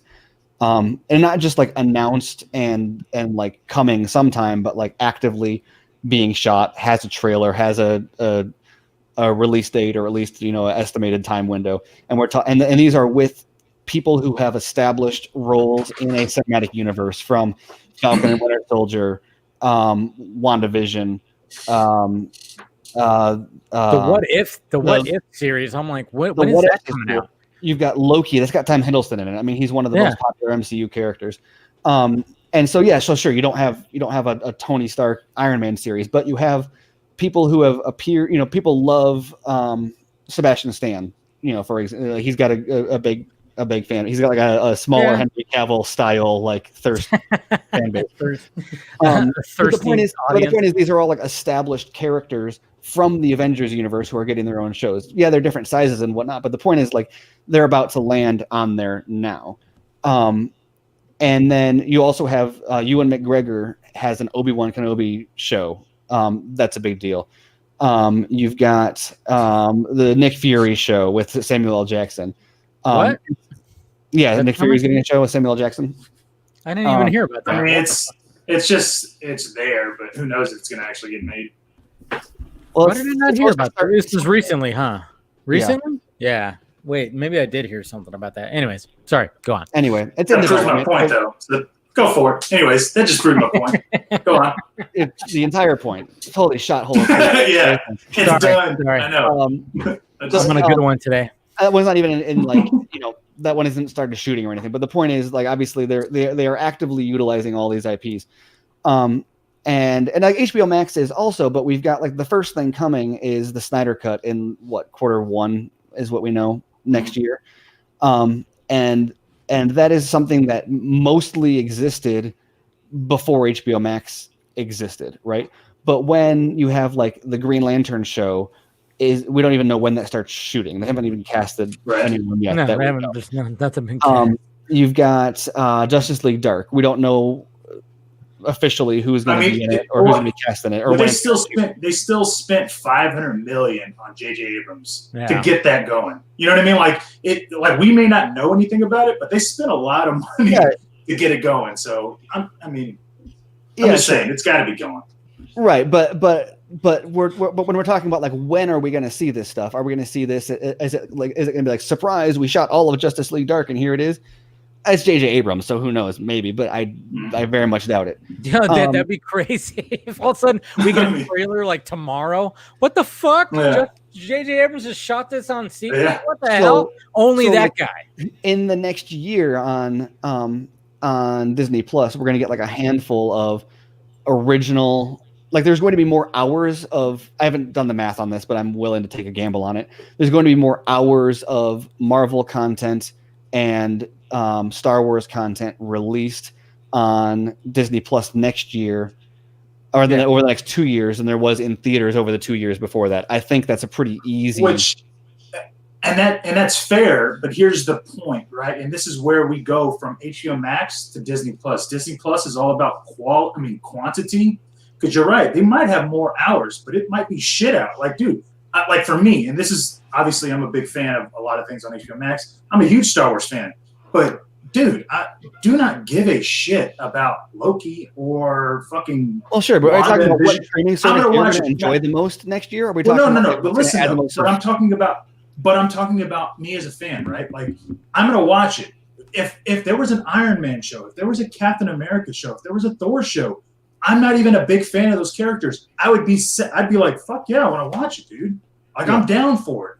And if you're going to tell me that, and this is hypothetical. This is where I was saying I couldn't even bring this up in my argument because technically it's a hypothetical. But if you're going to tell me that HBO Max is going to have a Batman, Superman, and Wonder Woman on their fucking streaming service that's an exclusive, I'm talking about Justice League 2, right? Mm-hmm. You cannot sit there and say those characters are on HBO Max and you're going to go watch Loki and fucking WandaVision. No, dude, Disney Plus is going to have to up their fucking game up, right?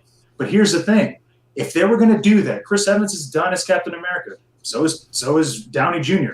You're going to have to recast them. And guess what? If you recast those characters, literally the main three, Thor, Iron Man, Captain America, if you recast those characters for a TV series on Disney Plus, you have now fucked yourself up with your fan base because they're going to go, that's not my Captain America. Like, where's Chris Evans?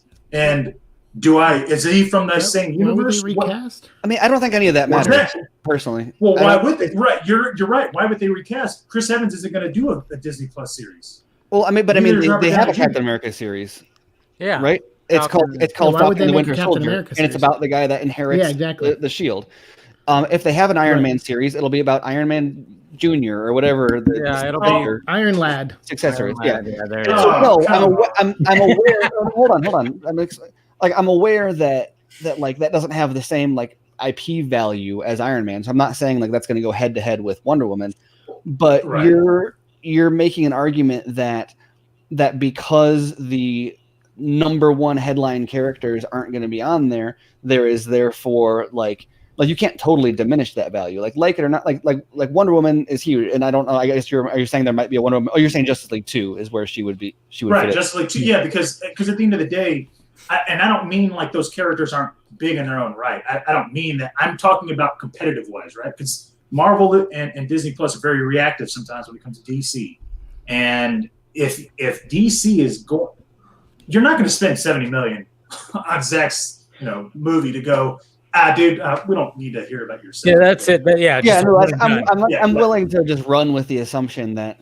I will concede they're not going to bring in Downey Jr. or Chris Evans for Captain America and Iron Man. But I don't think that this whole thing boils down to just the two of them. I mean, that's going to be like 8 hours of entertainment for each of them, right? So like that's fine. So sure. So maybe HBO Max has a bigger individual tentpole movie when it. That's it. I win. That's it. Done. We were done. Hey, I'm gonna go.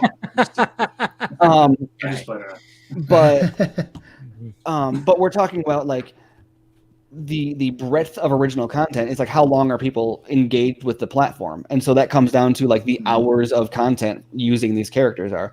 And so like you were saying, for example, Disney has made, Ant-Man made 650 million or whatever it made. Captain Marvel made $1 billion.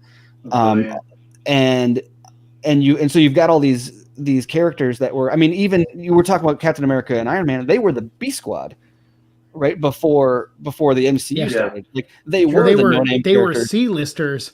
They were the no-name. That's what I was going to interject. Yeah, they were C-listers before. Well, and I know that, which is funny. So that's what the success of the MCU is the fact that you're even comparing Iron Man and Captain America to Thor and Iron Man and Wonder Woman speaks to their ability.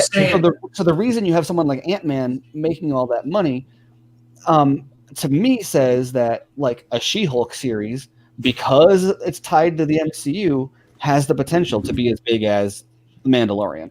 Right. I don't think it'll be that big, but we're talking about like some of these movies are like way more than any of us think they should make theatrically, and it's because it's like, they're going to reference Iron Man in this. You should go see it.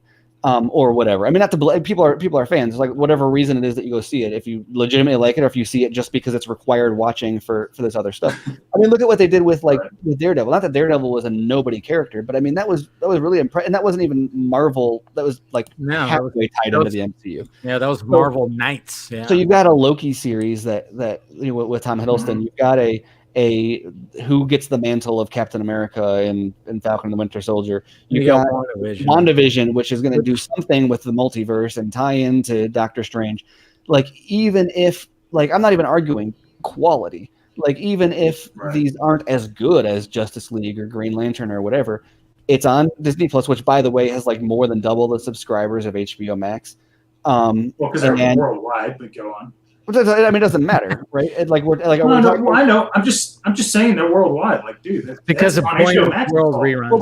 But like that's why, what are we making? Like, are we arguing what platform you're going to enjoy? I'm talking about in the next few years. Who's going to have more subscribers, or who's going to have the best value? In the next few years. Listen, in the next few years, the quality and content, the IP that they're going to have versus Disney Plus. Disney Plus is not willing because, and my whole argument was Disney and just in general, Disney cannot or they don't want to take that leap of faith to go, we trust our fans that would go see our movies all the time and make us $1 billion each month.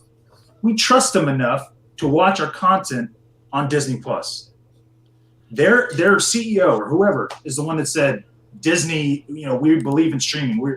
I'm like, no, you don't, you fucking liar. Like, well, I think that needs some more context, though. Like, so we're talking about Zack Snyder's Justice League on HBO Max.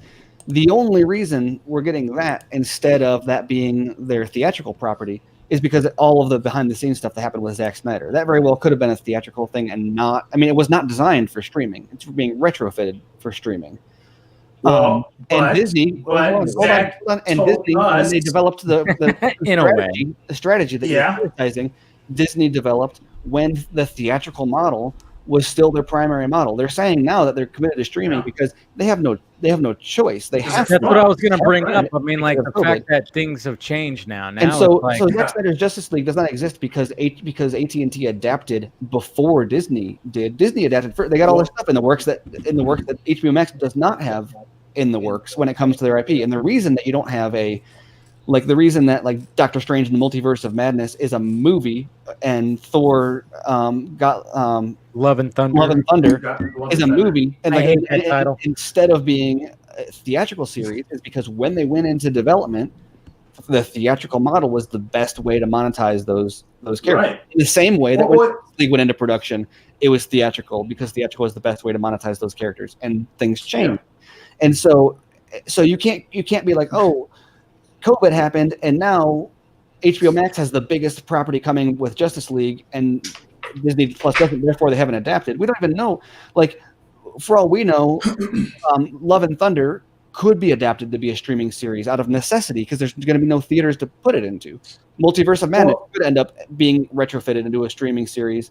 What I was saying is that they should Disney fucked themselves because they shouldn't be doing dude. Like I said, if Disney brought up, you're gonna make $1 billion off those movies. It should not be engineered as no. I'm not talking about those movies. I'm talking about X-Men. Or the Fox properties. You could make $12 billion movies from X-Men. You could, or you have a streaming platform. Or like you can make a series out of. Or I don't know, Siike, you probably know the number. How many X-Men characters are there? Like in the licensing, like 2,000. Shit.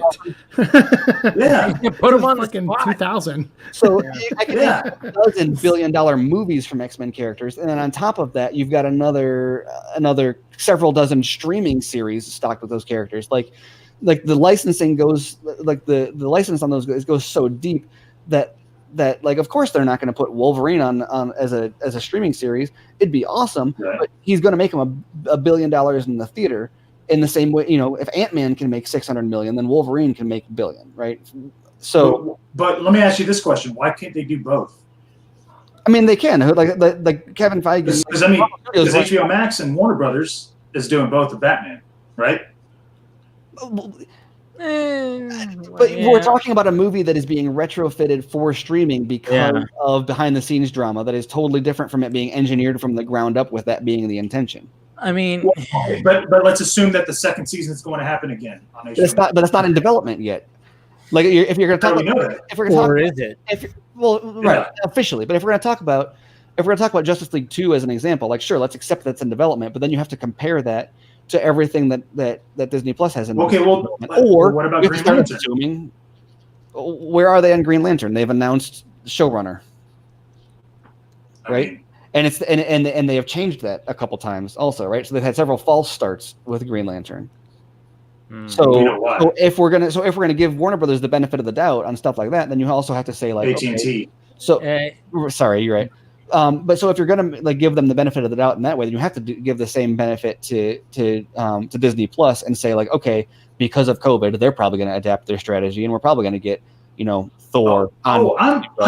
I'm all for look, I'm not. My argument isn't that they're not going to do that. I'm saying they should have planned for it, even though what you're saying is okay. They didn't, they were going to release it in movie theaters. I get that, but they should have realized they bought Fox for a reason, dude. Give me an Alien prequel. Give me a Planet of the Apes, something dude. You have Fox, and you're happened to that? I thought there was something in with that. You're going, let's maybe reboot it. No, dude, why not just continue something? And I'll agree with that. I mean, I think that it's a mistake for them to be less adult with Disney Plus. I think in the same way that they have a Star Wars section and a Marvel section, you should be able to they can just build in parental controls or whatever if they're concerned about R-rated content on the platform. And I'm sure that they're going to address that eventually because of COVID. And so I'll concede that, but I don't think that changes the fact that that what they have in development is going to get a lot of hours of viewership, more than what HBO Max has in the pipeline actively now. And also you can't assume that WandaVision doesn't have a Doctor Strange cameo or he shows up for a few. I mean, the whole point of Marvel Studios or an X-Men setup. Yeah, exactly. Yeah. The whole reason that Marvel Studios took over the television branch from Jeff Loeb is to give Kevin Feige the ability to do that. So instead of having Daredevil where they're the incident, you're gonna have Nick Fury show up and be I'm recruiting you for the Avengers Initiative 2.0 or whatever they do, right? So and that's all the type of thing that they're not gonna announce. They're not gonna be here watch WandaVision featuring Doctor Strange. No, that's gonna be the exciting finale reveal. Yeah, or whatever. That was just about to say that. I'm that'll be shown in the finale where Doctor Strange just randomly shows up or something like that. Some kind of crazy. Yeah, shit. I mean that's the entire strategy behind. And also you have the fact that this excuse is getting less relevant. So I don't mean for this to be a total absolution for them, because I agree they should have an Alien series in the look at what and I mean there may be something Ridley Scott wants to do more, but is he going to do it on Disney Plus? I can't see them doing it would be on Hulu, right? Because that's what Disney is putting their mature stuff on. Yeah.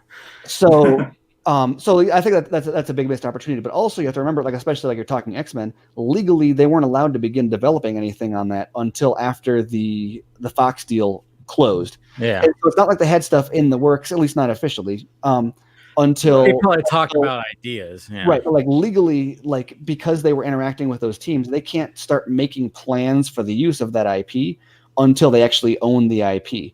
And so it's not like they've had 5 years to develop X-Men stuff. It's they've had a year to develop X-Men stuff. And when they started finally developing it, they started developing it with the intention of it primarily being big screen oriented. And so I'm sure they're changing gears there. I mean, that's what they did. That's exactly what they did, to focus on streaming. So I think there's very much a question of how much are they changing gears, and that's going to be entirely hypothetical. So we can't argue concretely there's definitely going to be Avengers 5 on Disney Plus as a 5-part series. But we know that they have movies that are for example, they have put money towards I don't know what is Thor is filming in Australia now, right? Didn't that just start? Or they're about to.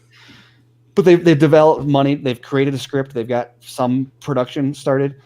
Are they going to scrap that just because they might not be able to make the same amount from theaters, or what are they going to do? Well, probably they're going to do what HBO was forced to do with, or what Warner Media was forced to do with Justice League, which is retrofit it into a series. Like they're just not going to abandon that content. And so there's all sorts of externalities that like we can't talk about without being entirely hypothetical about it. But like the bottom line is when it comes to like who is utilizing their IP, I'd say like maybe Warner Media is like utilizing it like as a percentage of what they own. They're doing more with it. But if we're talking about like who is utilizing it better than the other one, I would say like Disney Plus is doing more with their content than HBO Max is doing with their content. But they also have, they have way more. Like, who's leaving them more on the table? That doesn't really change if you're comparing them apples to apples. Well, right. But my whole thing was half the price of HBO Max. So, like, there's so many. I know. Exactly. And that's the other thing too, is that maybe that's the reason why they're kind of like, fuck it. But no, I was gonna ask Venom this, because if you're a big X-Men fan, I am too. Yeah. I grew up on the cartoons. That was like my Saturday morning was watching X-Men cartoons and then Michigan football. Yeah, and how many X-Men tattoos you got? No, you know what? I don't have any X-Men tattoos yet. I plan on it, but I have an X-Men shirt, which is just nice. Wolverine and Jubilee. He's gonna get a Wolverine tramp stamp. Yeah. Yeah. Right. But he's gonna get one claw coming right up from the back. right from the ass. Right from his ass. Actually, it's gonna be two, one on each side, and you're gonna tell people, you're gonna be like, where the third one is, and that's gonna be like, you're gonna think it's hilarious. Everyone's gonna be so embarrassed. Put it in your mouth. Yeah. Anyways, but no. So like for me, thinking it as not only as a fan but also from a business perspective, if they had no idea, Disney and Marvel, of how to introduce an X-Men, all these characters into the Marvel Cinematic Universe, I mean, how excited would you have been to hear Disney Plus saying, we're going to have an X-Men series coming out on Disney Plus. It's going to be a live action, and it's going to, it's going to include, all these other X-Men characters that we really didn't even see in the X-Men movies. Like, what would that do for you? I mean, yeah, obviously I'd be excited, but I'd rather them announce it when they have something and not before. And I think that's what problem. You mean like working on it, or do you mean like just like? No, I mean like when they're ready to say something, like when they go, "Hey, we got a showrunner and we got a list of characters that we're going to focus on," like kind of like what DC did with Green Lantern recently, like that. Like when they're to that point to talk about it, then I want them to announce it, because I follow the Venom stuff, and obviously Sony every other day is like, we got a Kraven movie and a Spider-Woman movie and a this movie, and I'm just like, like, slow down, like wait, like announce a director or something first. So to me, I tend to wait for things to be ready when they're ready, but let's assume I don't know anything, and let's say that New Mutants came out as recently as like 2 months ago, and that there needs to be some space, whether that movie was going to be a success or not. There needs to be some space in the public's eye to introduce a concept like the X-Men and the Fantastic Four to the Marvel Universe. And I think when the time is ready, they will make that announcement, and it'll make sense when they make it. Because I think if they do it now, they would just be rushing to get the news out there, and it's like, well, that's great, but I'd rather them actually have something to tell us when they announce the news. So yeah, when the day when they announce what they're going to do with X-Men, I have a feeling I'm going to be very excited. Well, I mean, like, I think, it'd be perfect. It'd be perfect. Sorry. It'd be perfect for like the first like X-Men series. I mean, because he was like always, when I was growing up, my X-Men like fans, like my friends that were X-Men fans, were like always about Gambit. It's like, have a Gambit. I know, I fucking love Gambit, dude. I know. Gambit, have it like a Gambit series to be like that. I mean, if you're gonna have a series about one specific character, don't have Wolverine. Have a Gambit thing. I mean, but that's just me. Yeah. What I'd like about that is that would bring in my favorite X-Men villain, which is Mr. Sinister. Yes. Which he was supposed to be showing up too, right? He was supposed. like there was wasn't there, like I think I talked about on your stream. There was a Probably. big plans for Mr. Sinister. yeah, He was like John Hamm in New looked into Mutants. I don't think they cast anybody, but they there was big plans. If you watch Logan, there's the facility that the little kids are running away from. Yeah. That is, at the end of Apocalypse, I think too. was in Deadpool 2 was the Essex Orphanage. And X-Men, what was not Phoenix, but Apocalypse. Yeah. The They Essex set it up, Corporation too. they took Wolverine's blood. Yep. Yeah, they took Wolverine's blood. So, and then in New Mutants, you find out they're in the facility that's from the Wolverine movie. So, or the Logan movie. So it's like, there was big plans for Mr. Sinister. So, considering Gambit is a clone of Mr. Sinister, I would like to see that movie one day. Or series. Yeah, well, I was gonna say, Yeah. I have a feeling. I think Garza's right.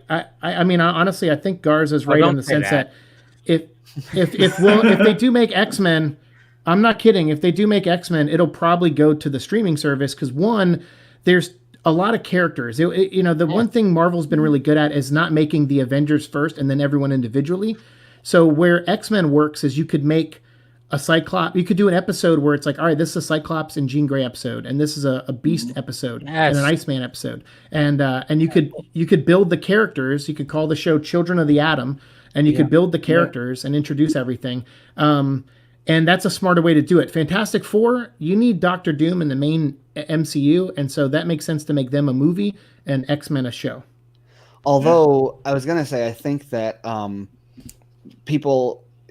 I don't know. I don't think Fantastic Four is impossible to do as a movie. I think it'd be, especially Marvel can pull it off. But it's one that people seem to have a tough nut to crack when they talk about it. I think that a Fantastic Four series would be a very logical way for that team to work. I feel like the kind of serialized, episodic, don't even give it I don't make it serialized. Almost make it like a villain of the week type. Origin series, I think would be a really. The problem with that is their villains aren't as good as X-Men's. Yeah, true, but if you could use they could use any MCU villain, right? So what if they just give them all the leftover Abomination and stuff that haven't need loose ends tied up, or tied in with Agents of S.H.I.E.L.D. or something like that, right? You could do some interesting stuff with Fantastic Four to spin them up and before do an origin series and then do a movie. I think the most interesting thing about the Fantastic Four is that they didn't set out to be superheroes. Yeah. And I think that's something we haven't really seen too much in the MCU. Everyone seems to get a costume and go, all right, I'm going to go do the right thing. Well, I think that's why a movie works for them, is because then you're here's your origin and here's your third act. And with the Fantastic Four, it's here's your powers and what do we do next? That's why it'd be cool to do a series, because then you could be oh, here's, you can do an episode where they're in the lab the whole episode, right? And nobody's going to be mad. I mean, someone's going to be mad. Yeah, I was going to say someone might be mad. Yeah, there's going to be somebody that's mad. That was, I always spend more time on my tangents than my actual points. But I think that what you said about X-Men is actually really smart, because what people always said about X-Men and kind of Fox's problem with the idea of they started trying to do the X-Men Origins Wolverine, and Logan worked, and Wolverine of all the X-Men works the best for a solo movie. But can you really do a Cyclops solo movie? Does that make, I don't know if that makes a ton of sense, but a Cyclops episode in a X-Men series makes a lot of sense to me. Mm-hmm. Well, dude, even Jean Grey, you have. That's a phenomenal way to give those characters the kind of individual attention that they were talking about giving them, but because the interesting thing about the X-Men has always been the team dynamic, and if you the characters themselves are interesting, but you can't totally divorce them from the team and the mansion and the danger room and all that, unless it's Deadpool, or not he's an X-Men team member specifically, but in that universe. It's hard to totally divorce them from all of that, and a series would be a great way to to anchor that all to the team, but also give them that oh, hey, you want to see Cyclops go off and do a solo thing, we can do that. I don't even think it would have to be a solo thing. It would just literally be a point of view from their side of things. Right. You know what I mean? always Right. thought that Like- would have been a good idea for like a Mortal Kombat series. Just like you have that too. an episode about Scorpion and Sub-Zero. You have an episode about Sonya. You have an episode about Liu Kang. You know, you have and like you do the different individual- that was a cool That thing from like exists. the animated series too. And I'm sure I have hardly read any X-Men comics, so I'm sure it's the thing in the comics too. But just like any team up, what you do where you're like, oh, what happens when Wolverine goes on a mission with Cyclops, and then what happens when Wolverine goes on a mission with Jean Grey and Cyclops is stuck at home alone worrying about it. What's he doing? Like, right? And you can do all that like the mix and matching of the team members. So like you could do the solo stuff, but also like the whole how does it like almost a chemist gets, in a lab, like how do these characters interact together? It's almost like on a Game of Thrones level, because when you watch Game of Thrones, you're watching all these kind of main characters, but they're like doing their own things. And it's you're talking about 6 seasons. It took 6 seasons for all of them to finally join up. If Disney Plus was smart, they would do that, but with instead of obviously everybody joining up, they would do that with like Apocalypse and fucking everybody, dude. Like imagine 5 years you're watching the seasons like just go on and just building it bigger and bigger. I mean, pretty soon you're gonna have to go to that level. Yeah, if they had a functioning theatrical option still, in addition to streaming under their current structure. While I agree with you, and it'd be awesome to see the big characters on the small screen as much as possible. Although I think for anyone who's like watched Agents of S.H.I.E.L.D., I think they did a really good job, particularly in like the middle seasons of sticking in the MCU without making you be like, well, why isn't Iron Man here today?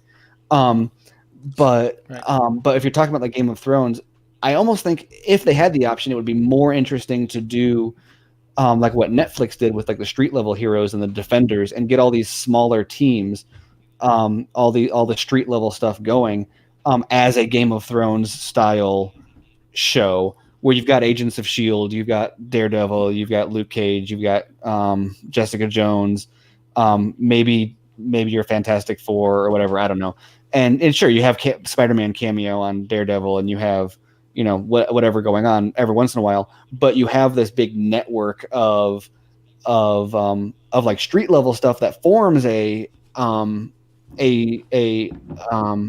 Game of Thrones scale sort of shared character universe, and then like the big cosmic like ultimate Infinity War style stuff is happening on the big screen, and then you can tie them all together well also. And if it's all working, then there's no reason you can't drop the major characters into the shows for an episode or two, because everyone's watching it and you have the money to do that kind of thing. And it's all fungible money anyway, because it's all under the same studio,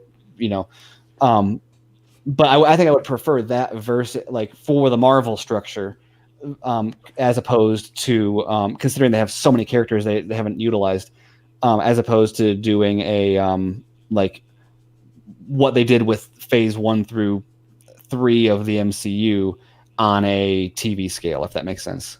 Right. No, it does. But they're both on both sides. They're both fucked. I mean, for X-Men, they're gonna have to recast all these characters because they're in the MCU now, right? So whether they go series or movies, they're recasting them. And if they decide they want to bring in the big quote unquote characters from the MCU that aren't going to be doing anything in the movies anymore on a series, they're probably going to have to recast them as well. So but when you look at HBO Max, you have Matt Reeves' Batman on the big screen. You have Matt Reeves' GCPD show on HBO Max. You have Justice League coming out on HBO Max, which is a different Batman, different Superman. And you have Wonder Woman that's going to be on HBO Max, and Wonder Woman 84 that's going to be on Warner Brothers. So that's kind of when you look at that, you're like, oh well. As far as IP is concerned, I feel like Disney is just like they're chopping their own balls off. I feel like a little bit, but I think people know what the Disney strategy is, though, in the sense that they know what to expect from the show, and they know that like maybe they won't see it, but they hope to see like Doctor Strange show up. But like, there's a lot of things that I'm really fascinated by, and I actually probably prefer the AT&T strategy just because it's more interesting overall. If you're trying to sell it as a product, as opposed to just like the individual shows and movies and like kind of whatever the art value of it is. it's a harder sell like for the casual audience, because you can tell someone, hey, there's a She-Hulk series, and they're like, what's She-Hulk? And it's like, well, you know who the Hulk is, and they're like, yeah, and you're like, well, it's like that, but it's a woman, she's a lawyer, and hey, maybe the Hulk will show up, and people will be like, oh yeah, I'm gonna watch this because it's connected, because the Hulk will show up. But if you're like, watch GCPD, and they'll be like, or whatever they call it, and they're like, what is that? And they're like, oh well, it's connected to Matt Reeves' Batman, and they're like, oh, okay, well, will Patton show up? It's like, well, maybe. We don't know how AT&T is doing that yet. Yeah. Maybe not. Where will he fit? Like, well, yeah, is Gordon going to be there? Well, maybe. Yeah. And even if they are, okay, great. Well, so what about Gal Gadot's Wonder Woman? It's like, oh, no, well, she's not in that one.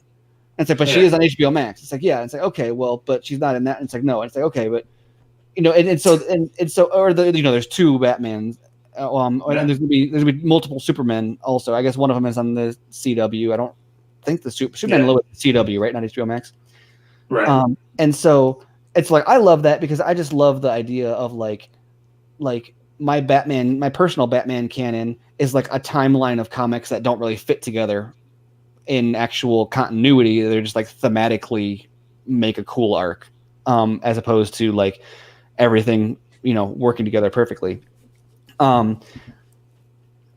And so, like, when it comes to movies, I can very much appreciate that. Like, I can jump from the Nolan movies to I can jump from Bale Batman to Affleck Batman, and know that they're two different Batmans, but still glean like the combined canon and themes as like relevant together. Not like I'm imagining Bale as like a backstory for Affleck, but just in the way that like the aspects of Batman that are developed in one do play off of the other one, and they use, and they have interplay there. And Marvel isn't doing that. What they're doing is they're saying like, oh no, you watch this, and then you watch that. Everything will show up there. Yeah. And that's what I've always, and so I don't know. I mean, maybe that'll work out for AT&T in the long run, in having. But like in the same way, the way that like we talk about the MCU, I know, or at least me, Dave, and Garza, we'll be like, yeah, I mean, we watch most of them because they're all right, but it's just not exactly what I want from this style of movie, or it's not exactly what I'm looking for from this genre. Whereas, like, even if they're not all connected, I'm gonna like most of what the stuff that's on HBO Max. And if I don't like something, you know what? It's not integral to the canon. I don't have to, and that's the way I think it should work. And so for me, when there's stuff I don't like in the MCU, it kind of brings the whole thing down. So I don't know. There's give and takes to both sides. But I think as a sell to consumers, people know what to expect from in the same way that Ant-Man is or what did Ant-Man 2 make? 700 million, or those movies are making hundreds of millions of dollars more than they should. Is the point? And it's because they're Ant-Man and Wasp, yeah. It's because they are connected to a successful universe, and that. Well, it was just funny seeing it, because Ant-Man and Wasp, when it was coming out, I saw a thing pop up on the best sequel of the MCU, and I was like, no. You guys just fucking put out Endgame. What the fuck are you talking about? Yeah. Like, that's what you're saying. Like, that's what you're promoting. And I was like, dude, I mean, Endgame wasn't even the best fucking sequel. I was like, no, Winter Soldier was. No, clearly Predator 2 is. Fuck yeah. Right. Like, god damn, dude. I feel like, Disney, they're trying to stick with their movie model, and by all means, if they truly believe they're going to be able to make $1 billion of movies all the time, then you know what? So be it, dude. Like they're taking that route, but they're fucking themselves, I think. Yeah. Personally. I mean, when it comes to our feud or whatever this is, like, I'll be there with you watching all of the HBO Max content and preferring it to the Marvel content, like for every midnight release or whenever they release that stuff. I'll be right there, and then like mocking the fact that like She-Hulk is what Disney Plus is putting out. Yeah, I know. But at the same time, what's her name was denying now? That was weird. Yeah, she's saying she wasn't even doing it. She's like, "What are you talking about? I didn't fucking sign up for that." And I was like, "Okay, come on, deadline." Yeah, okay, just put together. Yeah, no. Jeez. But I guess I know enough about my consumption habits to know that like my preference doesn't always translate into like what's going to make $1 billion at the box office, or like what everyone's going to be obsessed with. And so, so while I'll be like, oh yeah, no, I'm going to prefer Raised by Wolves and Zack Snyder's Justice League and GCPD and Green GCPD Lantern and Game of Thrones. And while I'll be there, Westworld. Yeah, and like while that is like content made for me, the numbers are for a while are going to be on, like, it's going to be hard for HBO Max to cut. Like, not only they're starting from behind with subscriber numbers, and so not only do they have a ways to catch up, but also they have to match the growth of that Disney Plus is going to see when they have this out there. And so it's not like Disney Plus is going to stay put and HBO Max is going to meet them. Like, I don't know if they're ever going to catch them. Well, this is my last point. Like, this is really all I noticed it is if Amazon Prime and The Boys was able to get up into the Netflix viewing and numbers, right? Which Netflix in their top 3 didn't even have any original content, right? They had Cobra Kai and they had I forgot what it was, but it was something else that they obviously didn't create, but they just got. And so technically The Boys was beating out most of Netflix original content on views. That tells me as a consumer, but also as just somebody that looks into it on the business side, that we as consumers are wanting superhero stuff, and we're wanting some major superhero stuff.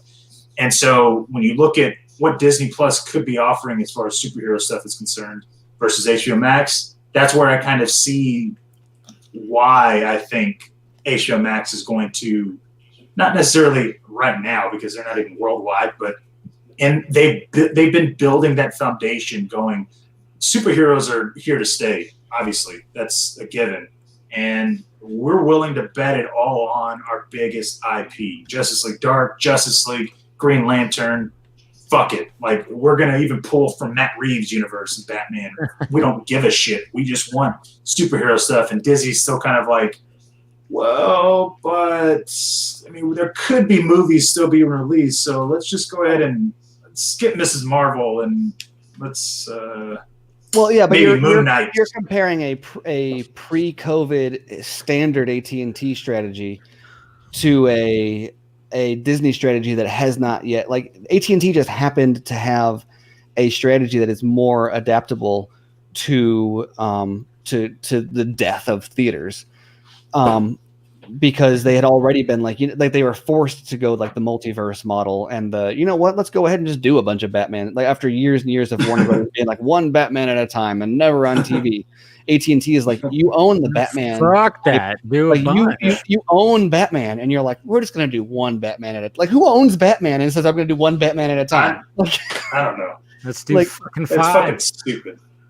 Like, just the notion of being like, oh yes, we can do whatever we want with Batman, but we're only going to do one thing with Batman at a time, once every 5 years. Like, maybe. No.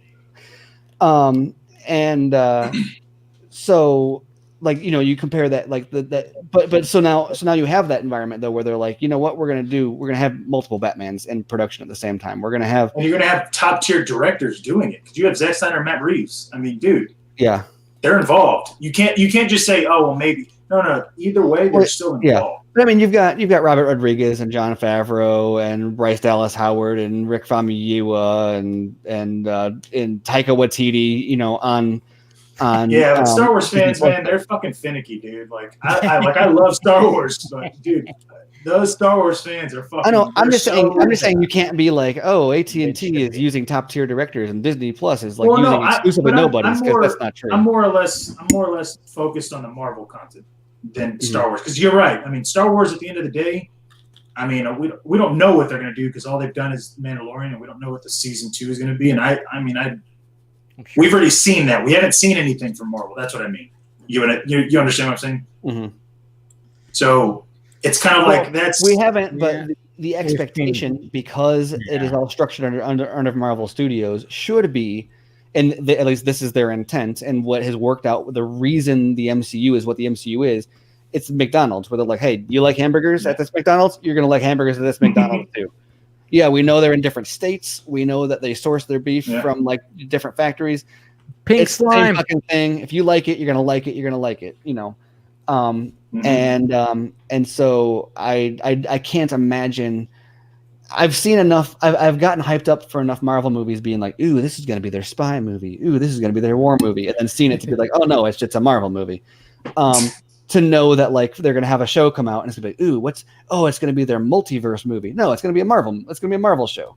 Like WandaVision. I know what WandaVision is going to be. WandaVision is going to be like, it's going to be like Ant-Man.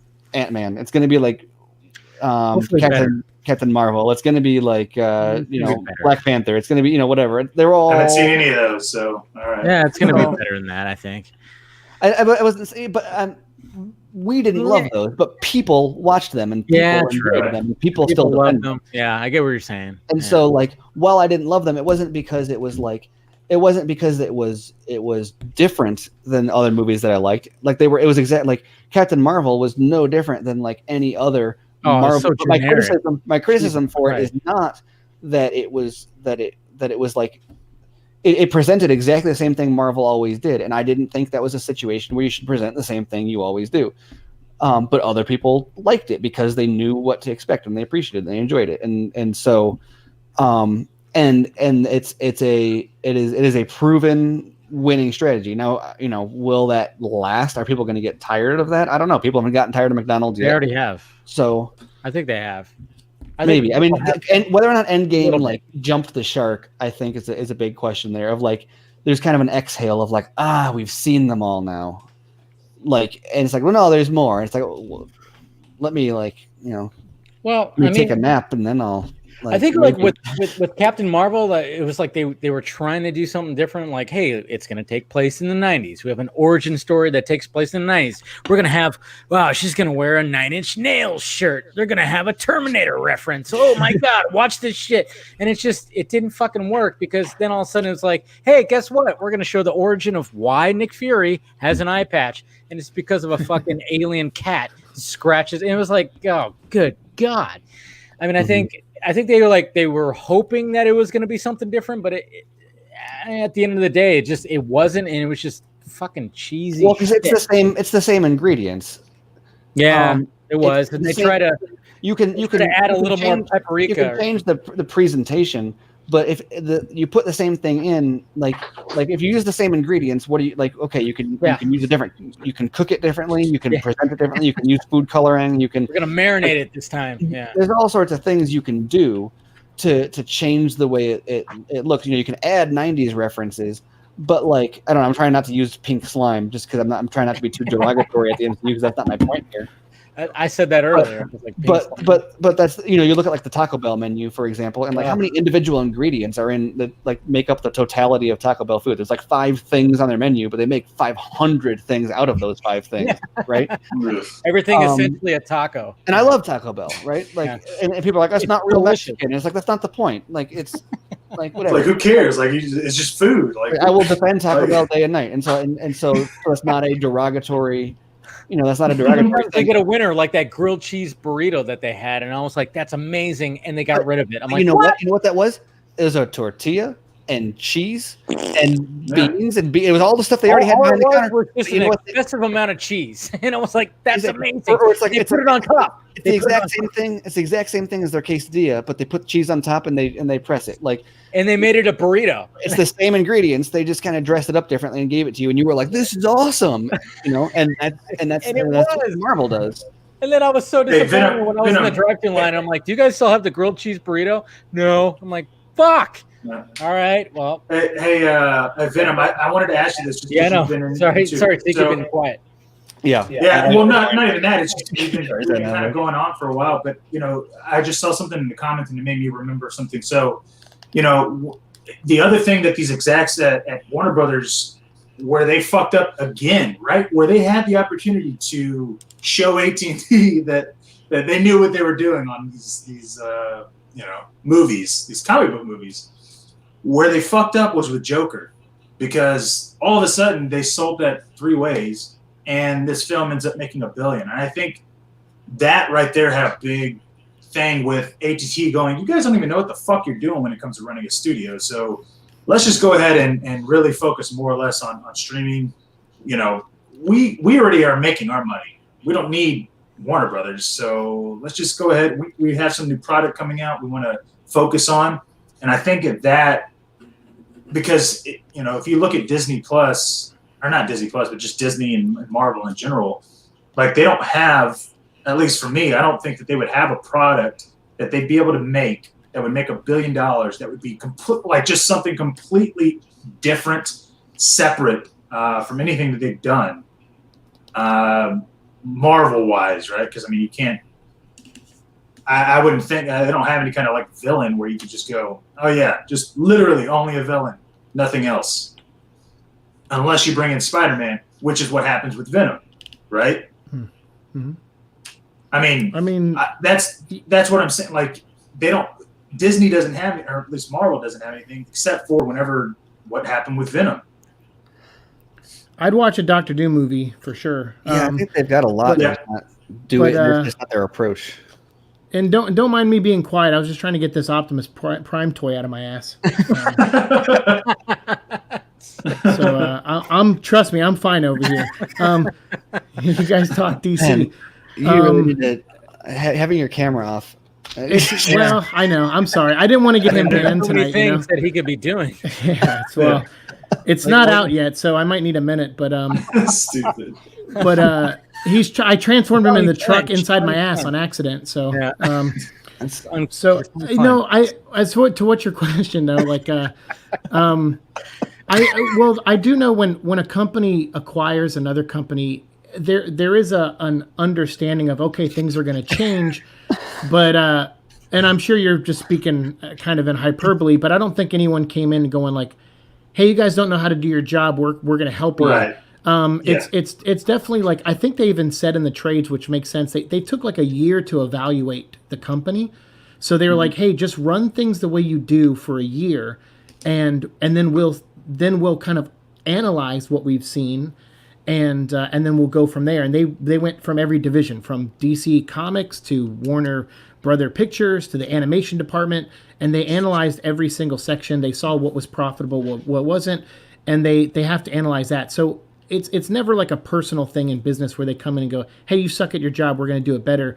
It's more like like, hey, these areas aren't making the money that's being put out. That's what it always comes down to. You guys spent this much last fiscal year and you made this much back, but why didn't you at least break even? Like, we got to figure that out, and we got to analyze that, and we got to go through these departments and restructure and find out whose jobs are unnecessary. And yeah, because they already had access to a streaming, sure, they probably naturally lean towards, okay, if we come up with anything, we have a home to put it on. So I agree with you in that assessment, but I don't. Business is.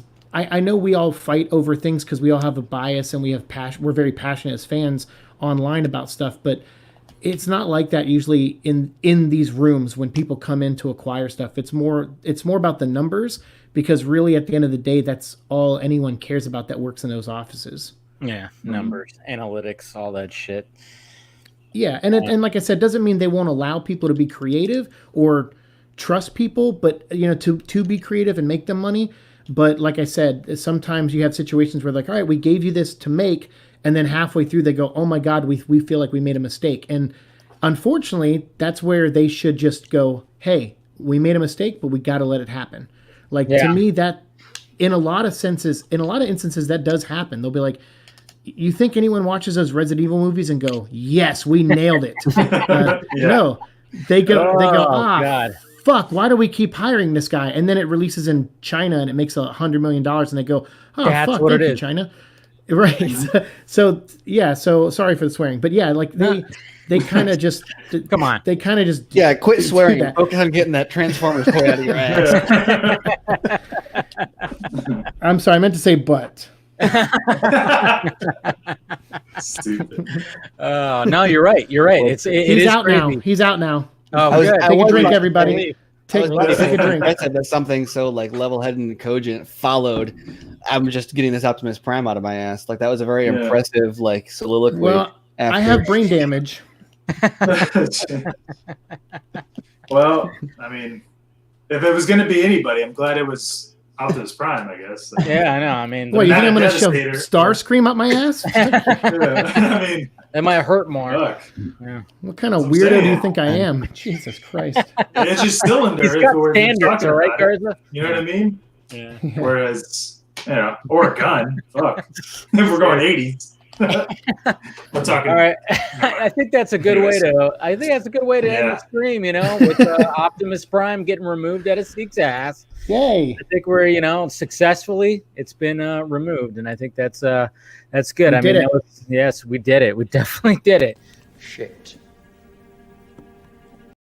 I don't know why I just wanted to post that little drop, but anyways, no, it's been a lot of fun, guys, and yeah, I mean, a lot of Marvel talk. I mean, we don't really dip into Marvel too much on here, it's a lot about DC stuff, but I think there was a lot of good conversation. I mean, like we said, when it comes to Disney Plus, it's like, what do we have in store for us when it comes to Marvel IPs, I guess you could say. But I mean, one thing I wanted to say too is like, now that with the whole pandemic and everything, I mean, God knows what's going to be happening next year. What's going to be pushed on streaming?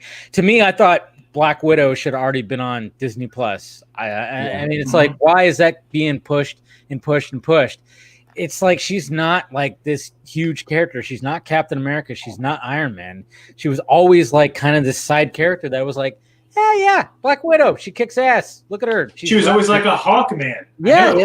Go on, Steven. Tell me about that original series. No, Fuck out of here. I bet that if theaters weren't on the verge of collapse, Captain Marvel, it doesn't matter. Black Widow would have been on Disney Plus already, like months ago. But the studios are in a really precarious place right now, politically and contractually, with exhibitors to not kill the industry, and so that's why they keep on just delaying stuff. Is if the industry is going to die, they're going to they're going to leave this stuff on the books as like, oh yeah, we'll release that next year, until because there's like you're going to show it somewhere, right? Like what are you going to do? Just be like, it's not in theater, we're going to shelve it. But the second they say, like if you saw how pissed off theaters got about was it Trolls? Was that one of the first ones? Because it made so much money. Universal. The exhibitors were like, "How dare you?" And it's like, it's Trolls. Who cares? And it's like, you post those great numbers. Yeah. These the theaters are like dying for money, and so the second you say it's like if you I don't know, I'm trying to think of another non-food example, but like literally it's the product that they're supposed to sell. They're like, oh hey, here's this thing that's going to make you $1 billion next year. Just kidding. Now if you take $1 billion, like you're stealing $1 billion, like they expect it's in their their projected revenue is like they probably have like 700 million earmarked or whatever for Black Widow. And so the second Disney is like, you know what, we're going to put this on VOD instead. Then all of a sudden, like investors are just going to fold. Like this is the end, right? It's going to be the domino that and Disney will be blamed for killing the theaters. But if theaters die and Black Widow still has a release date, then they'll be like, oh, what are you going to do? I guess we have to release it on streaming. And so, and not that that's the entire. It's not like they're like just trying to play nice. Like there's a lot going on. I wonder if there's, and Venom might be able to answer this. I wonder if there's in those contracts, I mean, if they have perks or little bonuses or, if it makes this X amount, then they get a certain percentage back. Whereas when they do that on a, VOD or even streaming, all that shit gets wiped out. Like they get a way higher percentage on VOD. Yeah. You know what I mean? Yeah. So I'm sure there's a lot of analytics and legalities going on. So many the contracts dictate, the contracts that they have with the exhibitors dictate a lot of stuff, like how many weeks you're required to show it in theaters before you release it out of theaters. Mm-hmm. And that's part of the complication here is we're not just talking like, oh yeah, we're just going to drop it. Like you're talking about redoing or violating standing contracts with exhibitors in order for these movies to be dropped. And once again, it's not like it's not just the studio that is just shuffling money. It's not like, oh, we're going to make revenue from this on VOD instead of via the box office. Like you're literally saying like, oh, it's like if you were planning on selling a car next week, and then and the person was like, I want that serial number or that VIN number, and nothing else. If it's not that, I'm going to go get a Volkswagen. And then you were like, awesome. And then what Land Rover? Land Rover. Land Rover. Yeah. So if they would call you up and be like, "Hey, we decided we're gonna just give that We're gonna get an Audi." Yeah. I'm gonna be selling a truck. Give away your car, and then you're like, but I had a contract to sell that, and they're like, yeah, you're not gonna do that anymore. Like, what am I commission? And they're like, oh, work it out. You're like, literally, no, you literally just took money out of my pocket. Like there was a contract for that vehicle. So like that's how that is with. I'm gonna be selling a truck next week. It's been up an ass, but if anybody wants it, not an 18-wheeler. As long as I'll give you the VIN number. It's SHIT. ASS. That's nice. Shit ass. It was nice talking to you guys tonight. No, it was. It was great. Man. Yeah, you're a great talking to you. Yeah, 100%. Let's go around the horn, and we of course appreciate everybody clicking in and listening to us. But go ahead and Siike. Go ahead and promote yourself. I am just on YouTube. I don't have social media anymore, so you can find me at Venom Vlog on YouTube. Yeah, fuck people. Right here. I love it. There's his YouTube right here. 3 episodes a week. Tune in, tongue out. Yeah, that's right. I like that. All right, go ahead, Mr. Stephen Colbert. Yeah, you can find my writing occasionally at Screen Rant. You can find me on Twitter at smcolbert, and you can catch my podcast that I co-host with Andrew Dice, who's been in the comments tonight, chiming in. Yeah, he was there. Under the, we got to get him on the. I told him we got to get him set up with a camera to get on somebody. Okay.